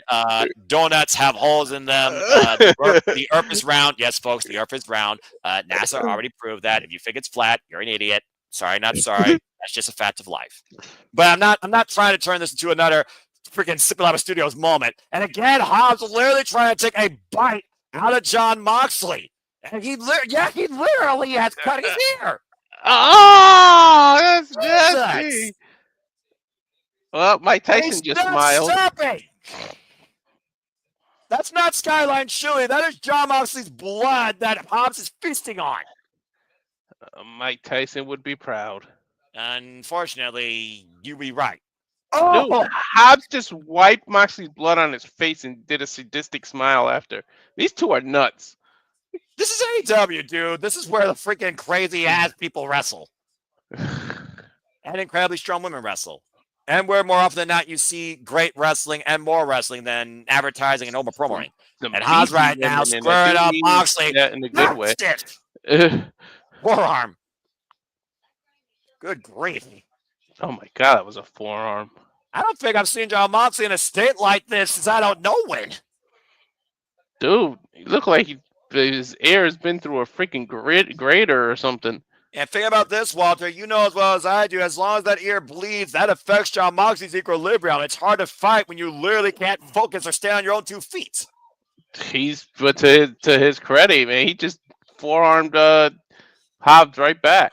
Yeah, but how much power does he got behind that? Again, the focus isn't there, and the power may not be there either. Maybe the drive's there. Something in Moxley is continuing to fight, but he is not completely there, clearly. He just collapsed, too. Paul Turner could call this ref stoppage. If he calls this, we will have a new AEW World Champion. That would be considered a forfeit. I don't think Moxley will let him call it. Well, again, that goes to the referee's discretion. The problem is Hobbs also has to remember the rest of Death Rider are out there. Yeah, and so far you wonder if Shafir's the only one sweating, but then, oh boy, John Moxley's going to that zone, though, to your point. He's going to that place. Man, that's been at War of Minoru Suzuki, that's been in death battles in CCW, been in blood sport combat with the likes of the greatest of all time. As we are back here at AEW Dynamite, Maximum Carnage, capacity crowd on hand in the Brady Music Hall here in downtown Ohio. Yeah, that's an awesome camera shot. Just zoom right in.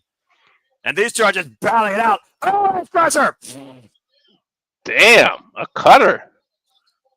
Yeah, out of nowhere, catching Hobbs off the run-in. Dude, he is bleeding hard from that air. Yeah, and the referee keeps trying to clean it, and he won't let him.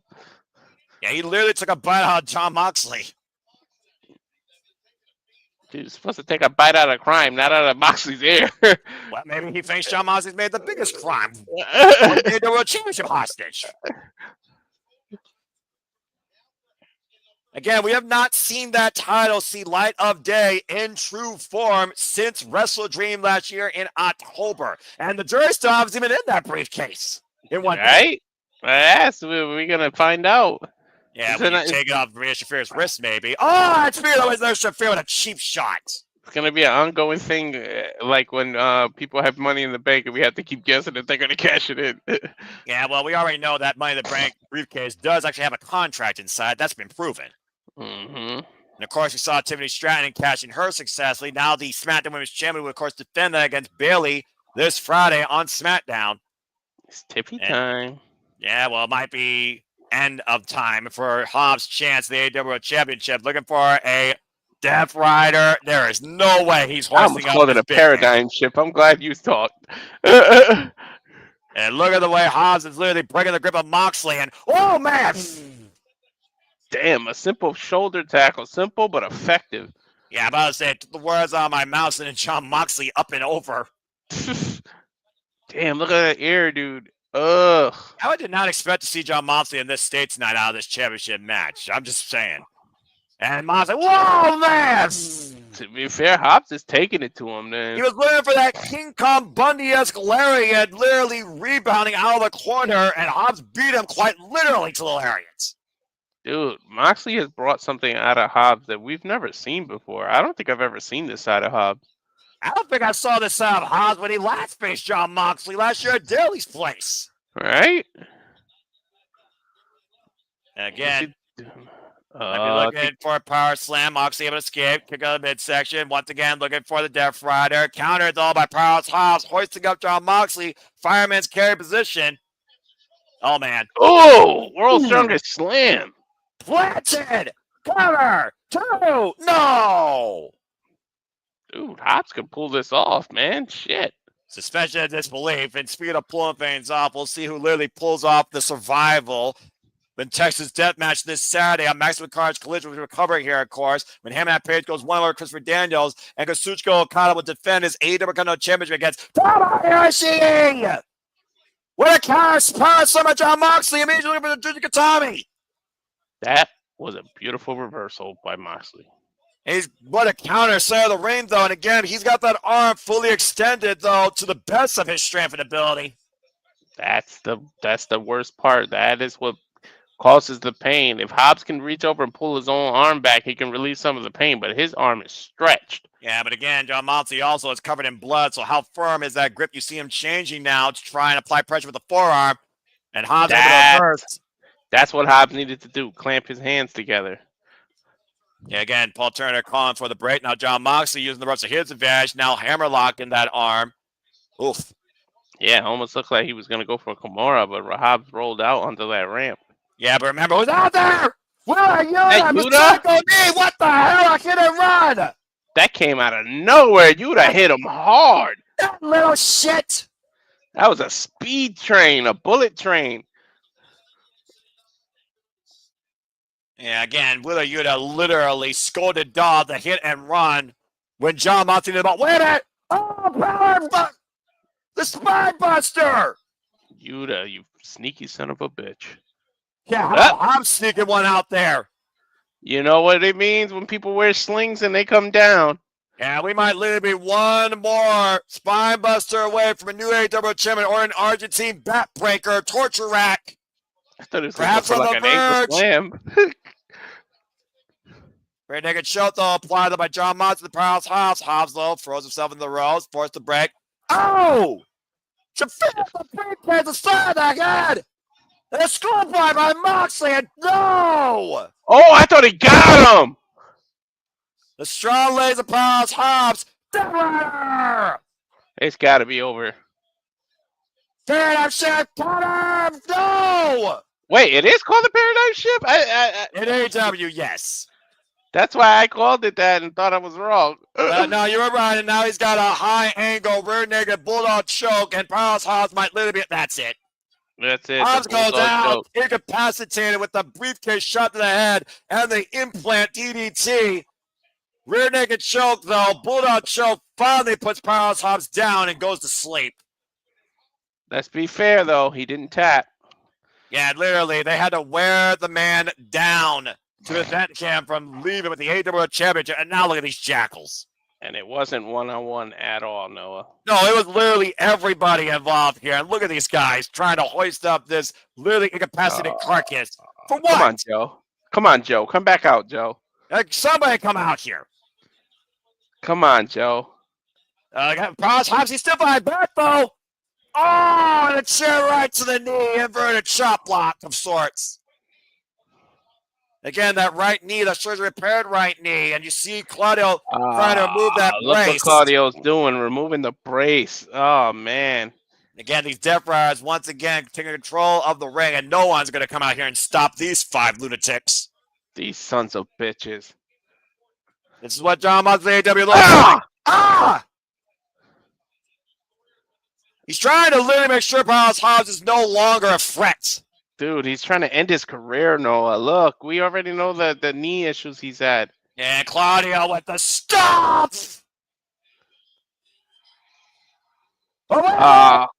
Here comes Cope, but you're a little too late, you idiot. Yeah, rated FTR just a little bit late after the fat damage is done, and the Death Riders just casually walking the way out of the building tonight. Like, come on. Like, you're a little too late, buddy. Like, what the hell? Well, we'll You see what happens. 3 minutes ago. What were you doing? Zipping Well, we'll it see what back happens up? when Max and Carnage unleashed this Saturday on Collision and 12-man tag team action. When rated FTR, we'll take on the Death Riders again. But for now, Dynamite goes off the air. For Walter Cruz, I'm Noah Foster. This was a hell of a night. A continuation of a wild start to the new era, new year. Thanks for tuning in. We'll see you guys here tomorrow for Simply Predicting TNA Genesis and back here Saturday for AEW Collision, Maximum Carnage. Hell of a show, though. Damn it, John Moxley with a unit. And Hobbs, though, hell of a fight, but oof, good luck walking out in your own power, though, bro. Oof. Dude, what the hell? I mean, Anyways. again, that was beyond nothing fun. Good night, folks. Jeez. Yeah, we'll see you all tomorrow. Thank you for tuning in once again. Super Labo Studios. You all make this possible. Goodbye and good night, bang. As Chad Gable would say, thank you. We are SRS.